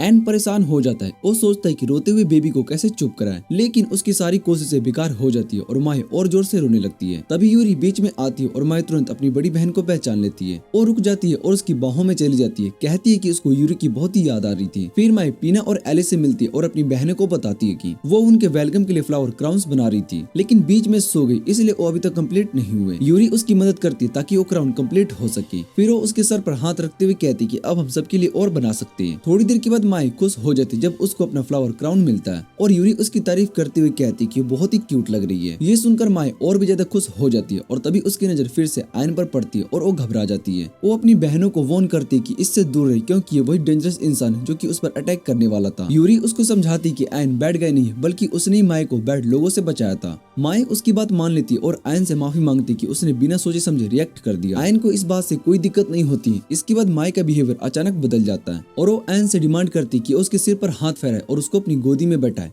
ये बात सुनकर आयन मान लेता है और फिर माई उससे कहती कि उसको और भी ऊपर उठाए। आयन उसको और ऊपर उठाता है लेकिन वो अपनी स्ट्रेंथ अंडर एस्टिमेट कर लेता है और थोड़ा और ज्यादा ऊपर चला जाता है। वो सोचता है कि माई कहीं डर न जाए और सब लोग भी टेंशन में आ जाते कि कहीं वो फिर से रोने न लगे। लेकिन जैसे ही आयन सेफ्टली लैंड करता है माई जोर जोर से हंसने लगती है और कहती कि उसको बहुत ही मजा आया। वो डिक्लेयर करती कि अब आयन का नाम भी उन लोगों की लिस्ट में आ गया जो उसको पसंद है। सब लोग रिलीफ्ड फील करते हैं क्योंकि अगर माई को आयन पसंद नहीं आता तो बहुत ही बड़ा हंगामा कर लेती। उसके बाद माई आयन से पूछती क्या उसके साथ चल सकती है। आयन क्रिच की तरफ देखता है और उसकी परमिशन लेने के लिए। क्रिच कहती है कि वो माई को अपने साथ लेकर जा सकती है जब तक वो वर्ल्ड ट्री की देखभाल करेगी। लेकिन आयन उससे पूछते क्या अपनी बहनों के साथ नहीं रहना चाहती है। क्रिच कहती है हाँ, वो अपनी बहनों के साथ रहना चाहती है और आयन का शुक्रिया अदा करते कि उसने ये मौका दिया। आयन उसको अश्योर करते कि वो माई की वर्ल्ड ट्री के इर्द गिर्द एक बैरियर बना देगा और वहाँ पर एक क्लोन भी रखेगा जो कि किसी भी अटैक की इन्फॉर्मेशन देगा। ये सुनकर क्रिच खुश हो जाती है और एक ट्री को समन करती है जिसमें उसका और माई का स्पिरिट कोर छुपा होता है ताकि आयन उसको ले सके। उसके बाद वो अपनी बहनों के पास आ जाती है और उन्हें बताती कि अब वो हमेशा उसके लिए साथ रहेंगी। जब सब मिलकर बैठकर बातें कर रहे होते हैं और बीते हुए वक्त की यादें ताजा कर रहे होते हैं तभी यूर्सुला आयन के बैग पर हाथ रखकर उसको अप्रिशिएट करती है। वो कहती है कि उसने यूरी को उसके चारों बहनों से मिलवा दिया और अब सिर्फ 4 और बची है लेकिन इसको पूरा भरोसा है कि आयन उन्हें भी ढूंढ लेगा। आयन एक बार फिर अपनी ट्रेजिक बैक स्टोरी के बारे में बात करने लगता है कि ये कितनी बार हो चुका है, शायद से उसको खुद भी याद नहीं है। वो बताता है कि कैसे वो एक लूजर था जब तक कि उसकी मुलाकात यूरी से नहीं हुई। वो यूर्सुला से कहते हैं कि अब उसको लगता है कि उसकी लाइफ का एक पर्पस है